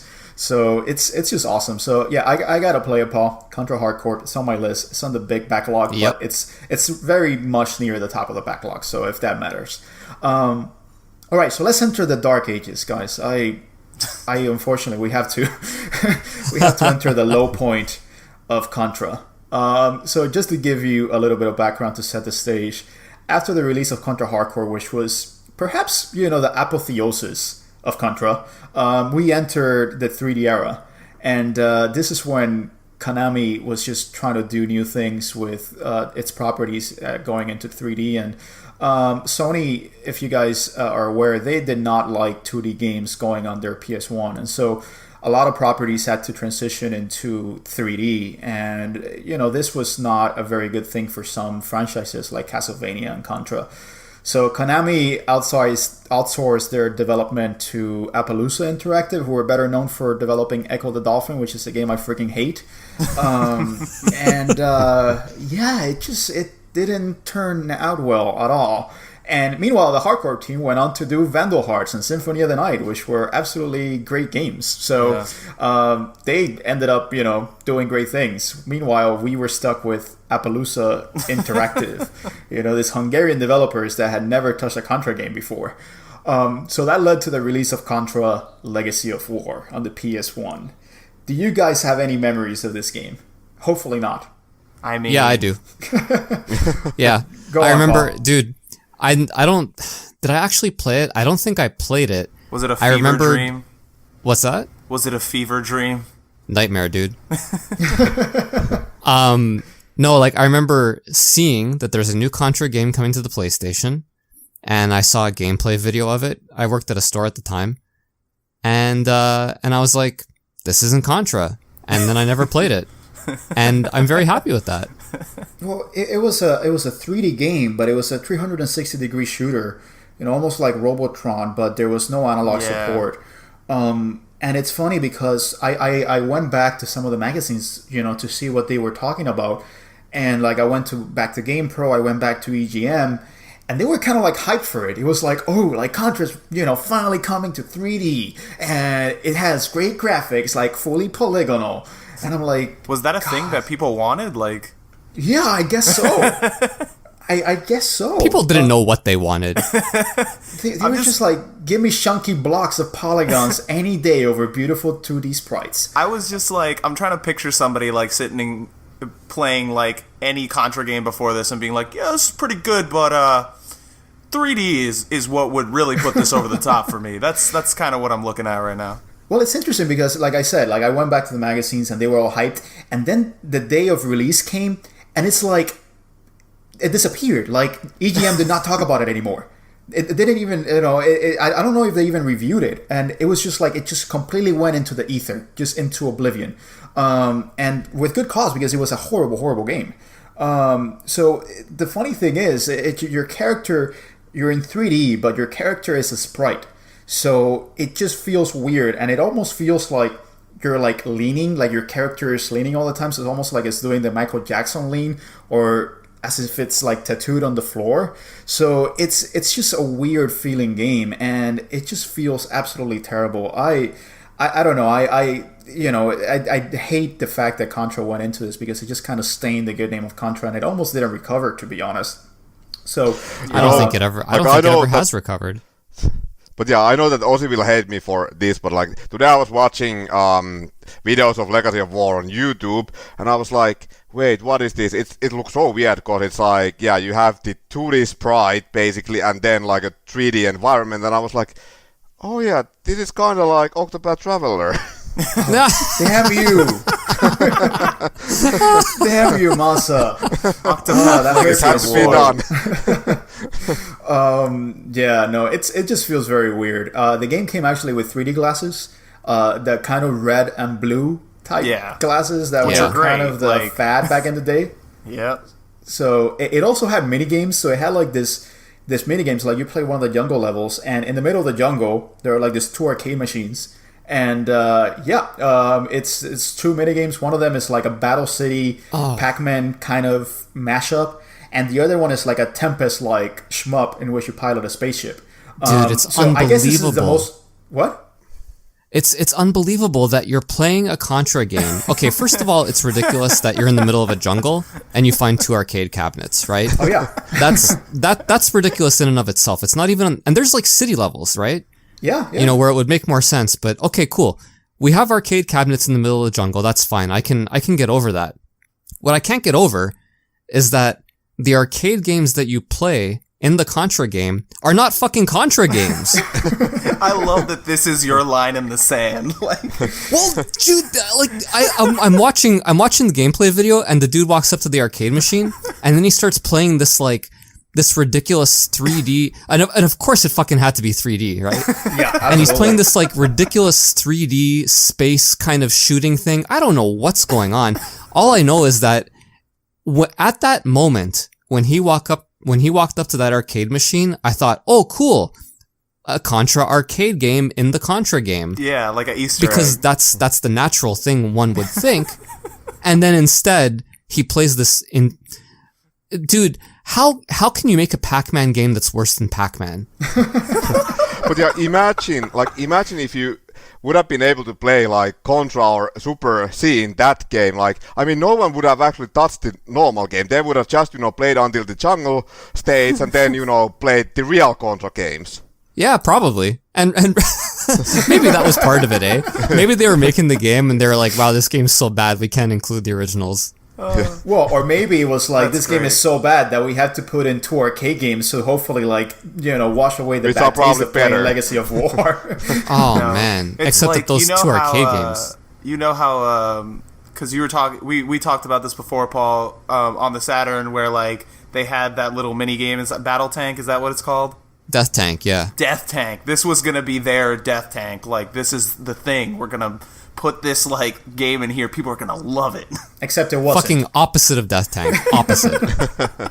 Well, Appaloosa was certainly trying. I almost feel bad for them. Not really, but I almost do.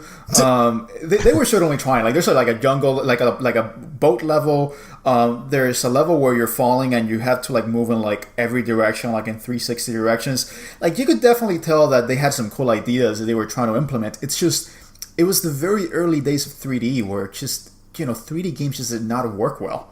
This is a game that if you go back to it nowadays, it was bad back in the day. Nowadays, it's nearly unplayable.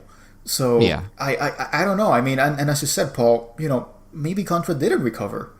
Maybe I don't think it ever did. And I can forgive the developer for being, inexperienced with new hardware, with the whole 3D thing. People were all still trying to figure out at that time, and that's cool. But the fact that the final boss is named Colonel Bassad, which is just a shitty anagram for badass. Okay, we don't need polygons for that, right? Come up with something better, guys. Yeah. God damn it. And the final boss is actually a big planet, basically. So it plays kind of like Mario Galaxy. You have the moon levels and stuff like that. But I must imagine, cool idea, terrible execution. This game also, we need to mention it, guys. Yes. It has one of the most ridiculous voiceovers ever. Because in one level, you actually enter the mind of the big badass boss, and you had to break out of it. And before Colonel you Basad, enter the mind, Ozzy. His name is Colonel Basad. yes, before you enter the mind of Colonel Basad, he talks to you, and you're gonna listen to it now. Your feeble skills are no match for me. You have been absorbed into my brain and will think my thoughts. Together, we will go forth to meet the alien emperor. Do not think you can escape me, for your worst nightmares have been resurrected to defend my brain. All right, And this is where I draw my line in the sand, unlike Paul, in that who the fuck thought that Contra needed voice, like any sort of dialogue? how about that guy rolling those R's, dude? Dude, that's like, he's like this, I don't know if he's Russian or Argentinian, or I don't know what's going on there. Yeah, but it's like Bela Lugosi, like the old Dracula kind of, character where it's like, and you will pay, it's just so freaking ridiculous. Like, it's not even B movie, it's like C movie. It's like Plan 9 from outer space levels of bad, basically. Oh, man. But yeah, just wait until we get to Neo Contra. Dude, There's gonna be a lot more of that. dude, I love Neo Contra. I will say, I love Neo Contra. I think if I had to actually say something positive, the cover art for this game is fucking hilarious to me. It is great. It's like this dude like shooting like it almost seems like he's in pain, like constipated. Yeah. And it's like he's like shedding out like an explosion basically. Almost. Yeah, pretty much. It's Dude, great. speaking of shitting out, the noise that the guy makes when you clear a stage in this game, Yeah. like, like, oh my god, it's so bad. It's terrible. It's absolutely terrible. But yes, Arnie, he's basically shedding out an explosion. It's the best. So I love it. If he I just could went- get like a print of that, like a canvas size thing, I would hang that up proudly. he probably went to Taco Bell just before he was shooting down aliens, and that's the reason why he looks like that. Honestly, I would put it in my guest bathroom, like directly. This is what you should shoot for when you're in the toilet. Oh man, this game is. Let me say one good thing about this game. I do like the music. It's not terrible. It's fairly generic dance music, but it's not terrible. So the music is not bad. If you had to say one thing, but I looked at some of the interviews, and the developer, one of the lead designer, he was like, yeah, it wasn't that good. Like they were excited about working on Contra, but he even admitted that it was like, nah, it wasn't very good. So Legacy of War, Legacy of Awfulness, basically. All right, guys. So because you couldn't have just one terrible Contra, Konami went on and gave Appaloosa another chance to do another 3D Contra.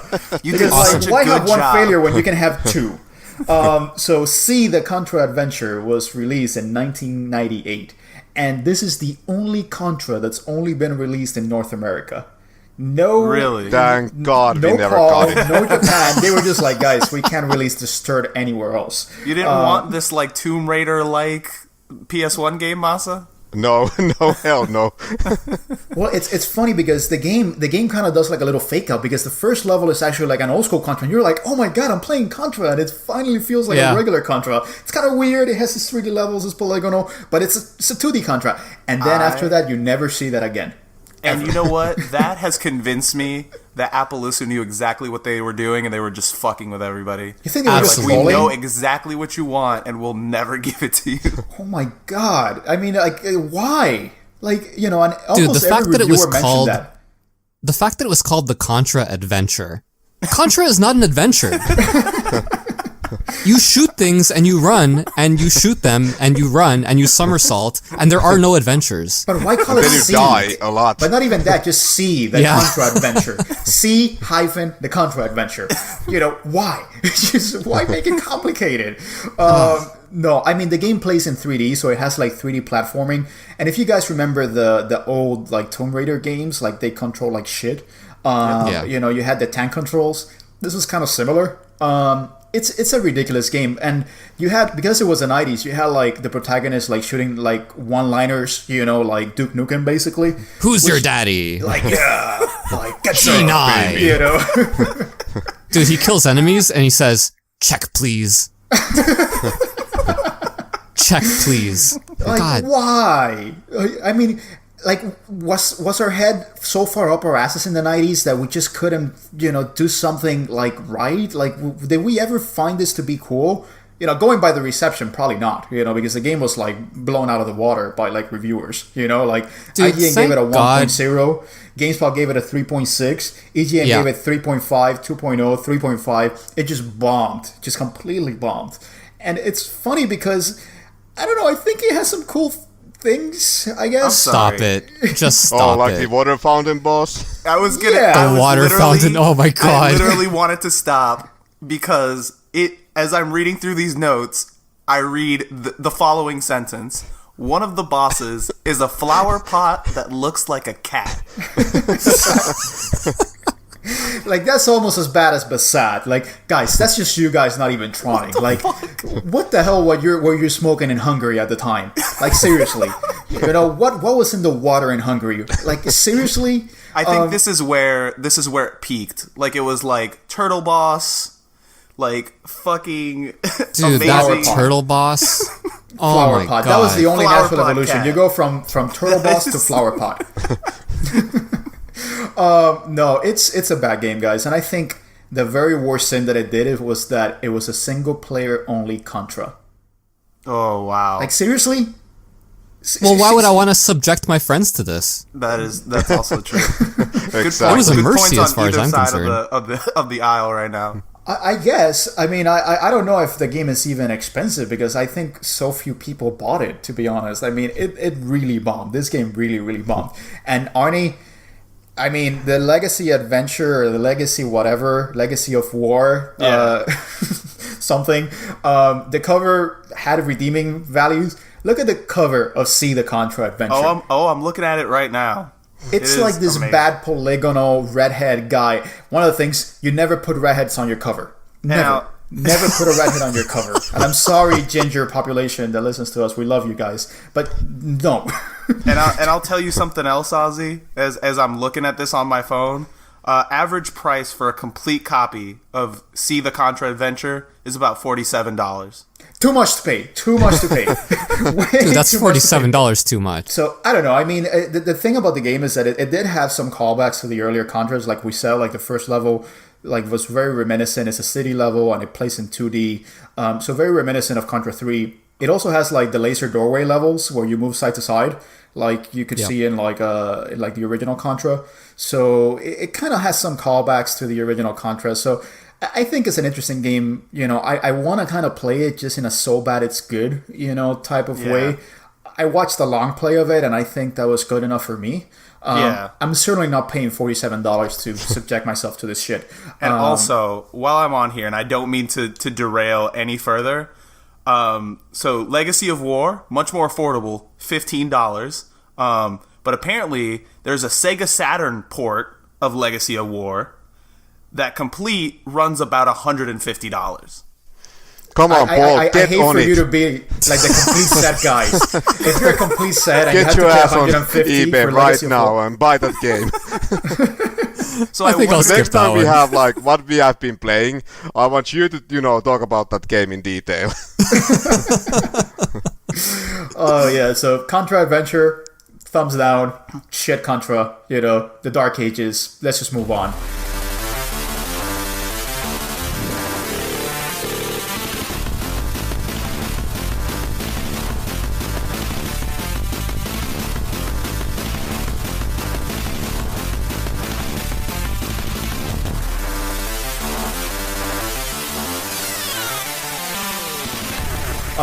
And this was 1998 when Contra Adventure was released, and it wasn't until 2002 that Contra finally came back into the console arena in a proper way. So Nakasato, who was the one that worked on Contra 3 and Contra Hard Corps, he came back to Contra, and that's where Shattered Soldier for the PS2 came to be. And actually, fun fact, there was supposed to be another Contra, but it was a Contra for the Nintendo 64 called Contra Spirit 64, which was actually going to be 3D graphics. But I guess after Legacy of War, the Contra Adventure, and the terrible Castlevanias on the 64, Konami was like, guys, let's just cut our losses. Let's just cancel this That's crap what I before. would want, is to not only play Contra in 3D, but to also play it with the Nintendo 64 controller. I think honestly, that's what Legacy of War needed. That's the only thing I needed in order to completely be fixed. So.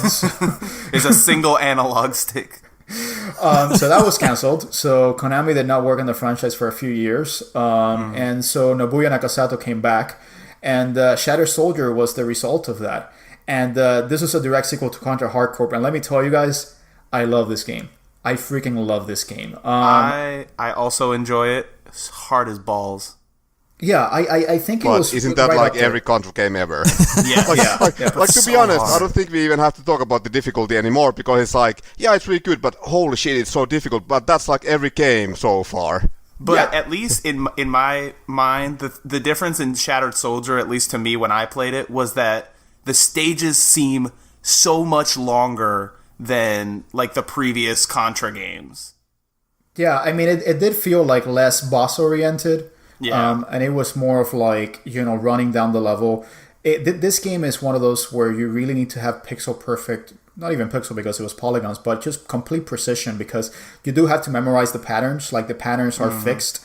So it's a lot of pattern recognition over like randomized enemy encounters.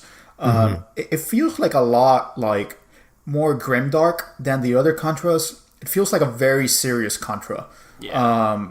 So, I don't mind that. I actually kind of really dig that.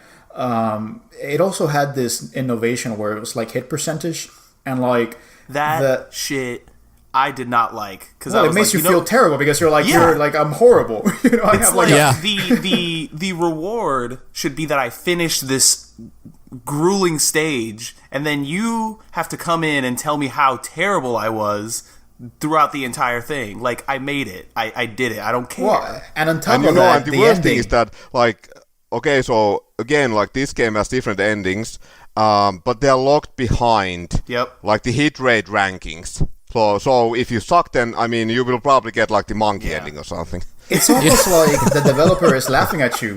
It's almost like they're laughing at you. It's like, you suck? All right, well, you're going to get the shit ending because you suck, and you should feel terrible about yourself, and you should spend more time trying to get better at Contra. And that is probably what would make this for me the hardest Contra, because getting through it is hard enough, but now I have to like try to be accurate as well.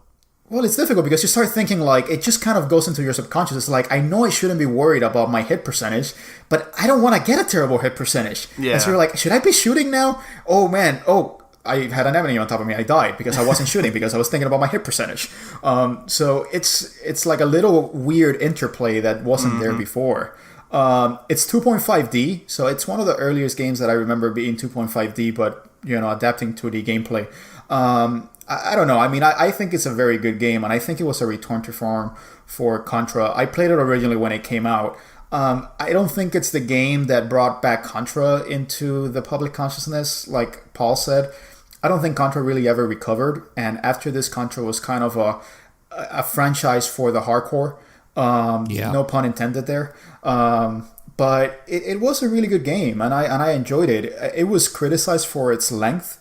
It wasn't a very long game, but then again, that's every Contra. Every Contra is not a very long game. So, I don't know. Did you guys play this originally? Not originally. Played it recently. Same. And I basically agree with everything you say. It's a Contra game, and it's good because it's a Contra game. It doesn't try to really be anything that different. The whole hit percentage thing, I'm not a big fan of. For all the reasons Arnie said, I don't need to rehash that, but I like it. Yeah, I do enjoy it. I don't want it to seem like I don't like it, but it's mean. It's a very mean game. Yeah. I know you played Shattered Soldier, Masa. Yeah, I actually I didn't play it originally. For me, it's again, like I played for the first time maybe a few years ago. And sadly, like today, I realized that I've only seen like maybe like okay, so it's a short game. It's maybe like an hour long game. I have seen 15 minutes of it, or had seen before I watched a long play today. So yeah, it's definitely a difficult game. I really enjoyed the level design. The enemies are fun as well, except like the flying enemies that grab you those and are super frustrating. Yeah, but also the game has lots of mini bosses. Yeah, so that's definitely like there's like I feel like there's like less like let's say like hordes of like weak normal enemies, and like the emphasis is more on like the boss enemies. So yeah, it's definitely a tough game. Okay, so I'm not a big fan of the graphics, because when it comes to Contra, I prefer the more like either sprites or the more like cartoony style, kind of like hardcore uprising. Okay. Yeah, I mean, I played it originally. One of the things that when I went back to it, it was that I realized that the soundtrack was composed by Akira Yamaoka, and he composed Silent Hill, and it's very metal. Like, it's a very, very metal soundtrack. I actually, I listen to it at work, and every time I listen to it, I'm like, all right, I'm ready to blast people. So if you guys haven't listened to it, it's like the opposite of Neo Contra. That's like one thing I also noticed, that it's like definitely like more heavy rock or hard rock oriented. I mean, there's some like techno songs, but like Neo Contra, it's like all like this arcade style EDM music. Yeah. So I guess we could talk about Neo Contra.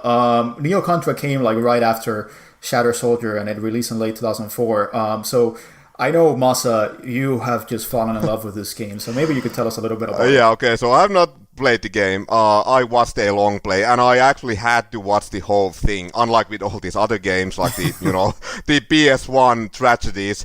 But first of all, I was sold the moment I saw the amazing opening movie. Like this, basically like a 4-minute long music video that has like, explosions, and there's a samurai dude. Of course, like Bill Riser returns as a clone of the original one, and then the game starts, and I'm a bit like, okay, so yeah, what's going on? It's a top-down game again. Like, no, like, come on, like Contra. Yeah. I mean, that's what I hated in Contra 3, but then all of a sudden you're riding a Velociraptor, and it's like, whoa, this might actually be the best Contra. It's like that escalated quickly. and then you there's a stage where you ride a torpedo, and it's basically a SMUP stage, and then there's another stage where you're on top of a helicopter. Blades. Yeah, exactly. Blades. Like that's just insane, and it gets even better. There's this like bonus cutscene featuring the samurai guy. It's like, okay, so first he kills like 3 normal enemies, then it's like an army of enemies, and then all of a sudden there's literally an enemy robot like so big that it actually like its head is in space. And the dude is like looking at the robot like, yeah, no big deal, and then he actually slices the robot in half, causing the entire earth to explode. And it's like, okay, so what just happened? Like, did he die? No, he's actually, the next scene you see, he's like swimming in space, and then like, with Billy Riser, and they're like, yeah, no big deal, like just exploded, but just like minding my business, swimming in space, like like it's normal. So Lord. like Contra games are really said. over the top, but I don't think you can really top Neo Contra. And also one thing that also sold me on the game is that it has voice acting, like it has voice scenes, and it's ridiculous. With like some of the worst dialogue, or like let's say it's like 80s B-movie dialogue, and with like, I don't know, soap opera level of acting. Like it has to be like you have to go on YouTube the and check. interns around the office to come into the booth and like say some lines. Well, Yeah, I mean, especially the guy who plays Bill Ryder, like he has like no emotion. Like he's just reading these lines, like, "Oh my God, bad things are gonna happen." No. I feel Masa. I mean, this was the interviews I saw. They really wanted to make this game intentionally over the top. Like it was very intentional. It was kind of intended to be campy. But I feel like this is a good game that if it had dual analog stick controls would be not perfect, but a very, very well remembered Contra, because it feels like the same type of game that Nex Machina, recently came out with, or like Dead Nation, like the House Marquee games. But it just didn't have dual analogs, and so if you could have like the right stick shoots in whatever direction and the left stick you control the character, this game would be amazing. So this is one of those games that is just begging for a re-release and with different controllers. Do you guys think so? I would play it. Also, top 5 best PS2 box art ever. I love it. I'm not even ironically so. I love it. No, it's great. Yep. It's legitimately good. Dude, like 12-year-old me would have loved to have put that up right next to the picture of the Lamborghini, and like Pamela Anderson on the other side. Yeah. Like it would have been amazing. But yeah, Neo Contra, go out, go play it. It's in the PSN. It's a very interesting foray in the Contra canon.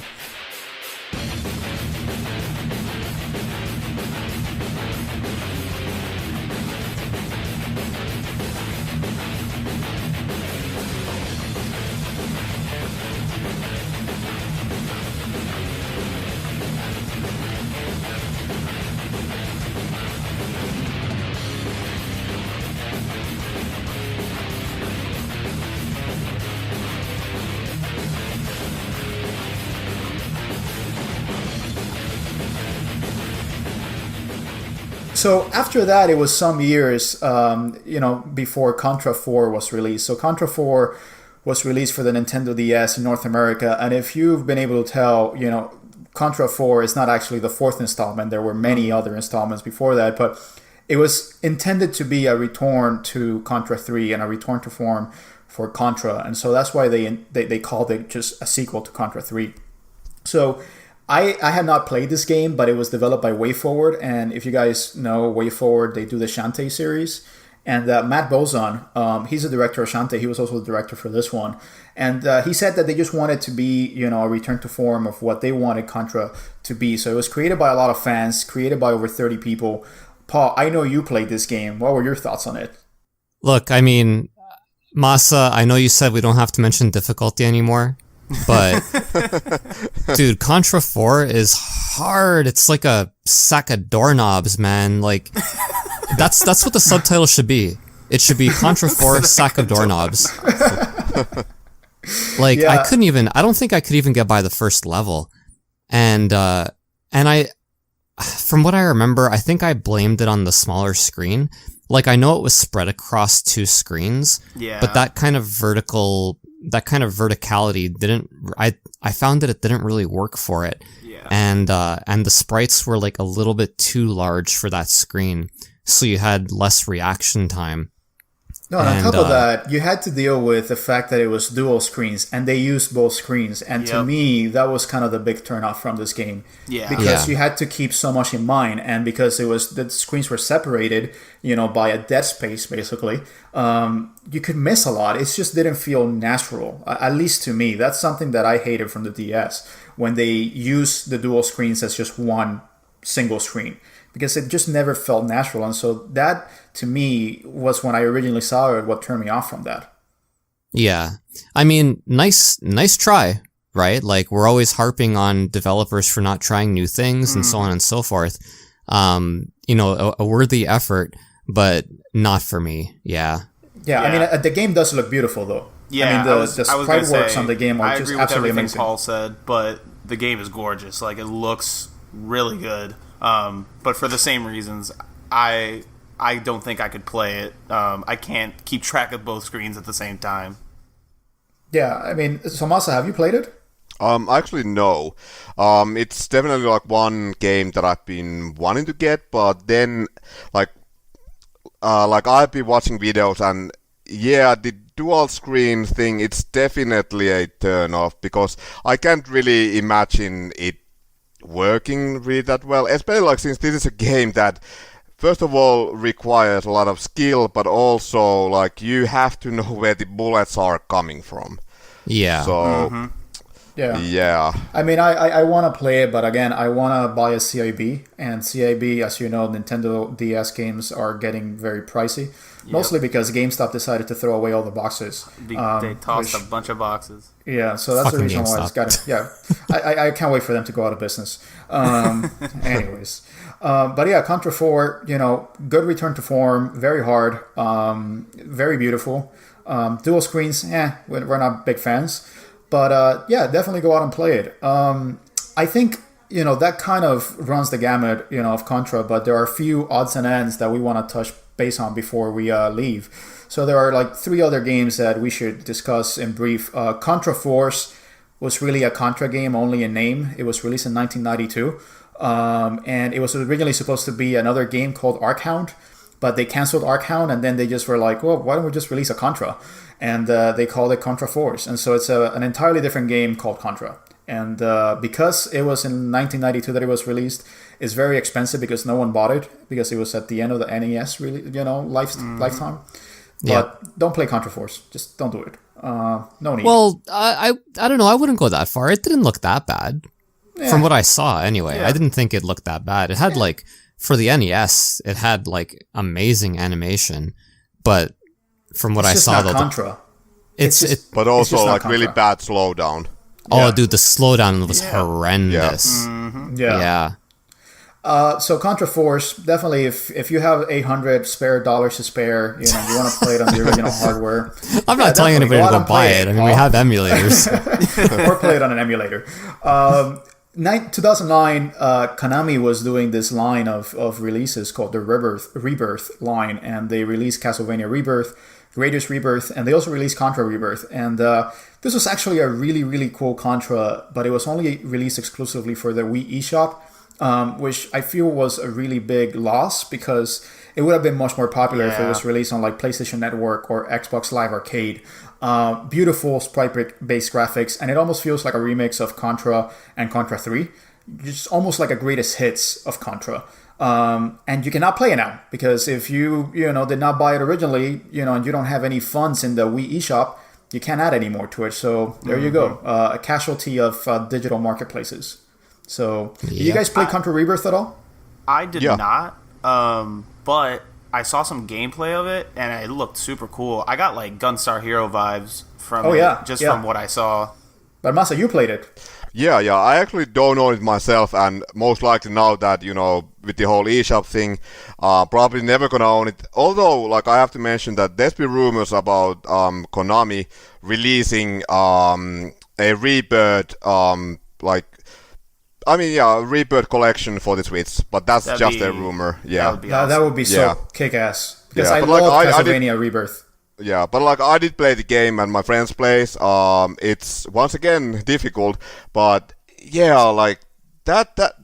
it's so Contra. I wouldn't say that it's probably not on the same level as the best Contra games, but if you want a new classic Contra game, then Rebirth is definitely worth playing if you can actually play it. So and just hearing the classic music, seeing the gorgeous sprite artwork, the action, it takes, I kind of feel like it takes a lot of the best parts, from Contra and Contra 3. You can, once again ride a missile. That's awesome.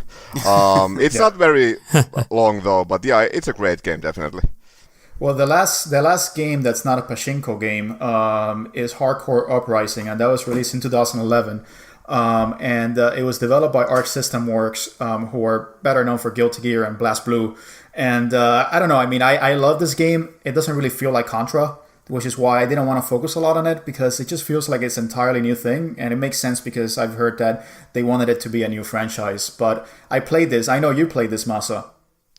Yeah, I would have to agree with you. It, gameplay-wise, it does feel like Contra, except that like they have added like new stuff, like the character can dash, there's like double jump, you can dash mid-air, so it, and also like the anime style graphics. Okay, so I love it. Like I would say graphically, this might even be my favorite like Contra game.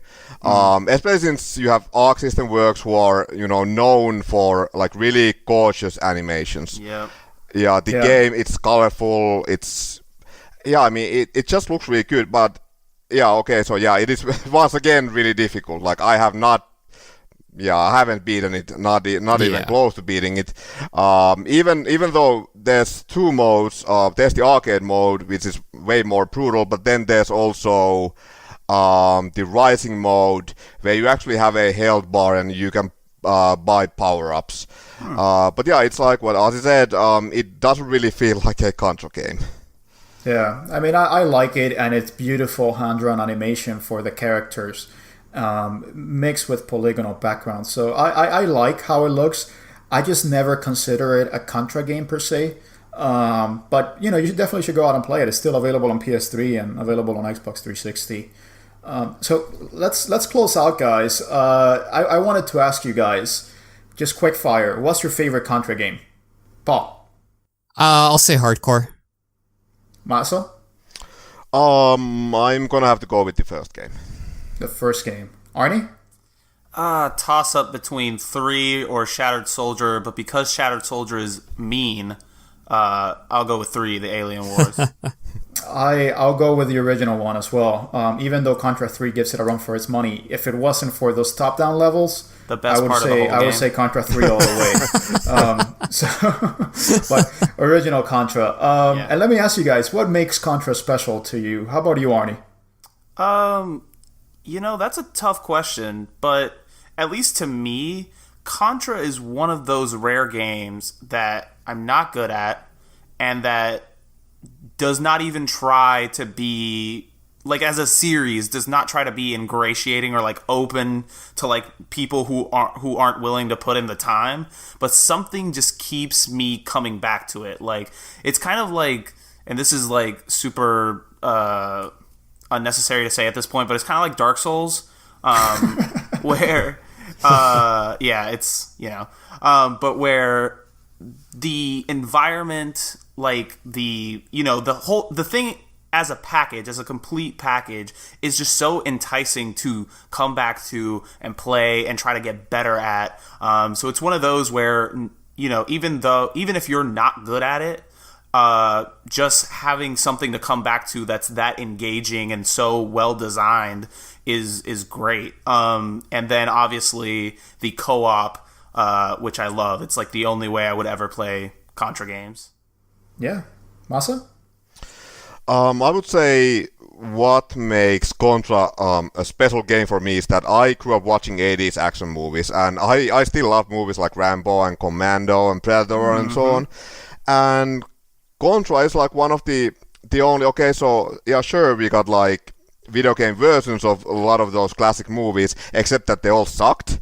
So Contra is like the only way you can like truly experience what it would have been like being like Arnold in Commando or Sly Stallone in Rambo. And I like shooting motherfuckers in the face, so that's it. Yeah. Well, Paul, parting thoughts about Contra? No, I like the fact that it's just kind of this ideal of a genre. It's Contra.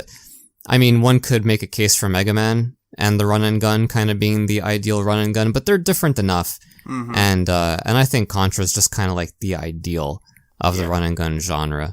And I like, the 3D stuff was terrible, but I feel like they've kind of returned to form a bit. And even though Neo Contra is a little bit different, I'm on board with Neo Contra too. I'm glad, but yeah, it's an ideal, and the somersaults are also special. Is there a future for Contra in your mind? Absolutely. Yeah, I would say there is, only for several reasons.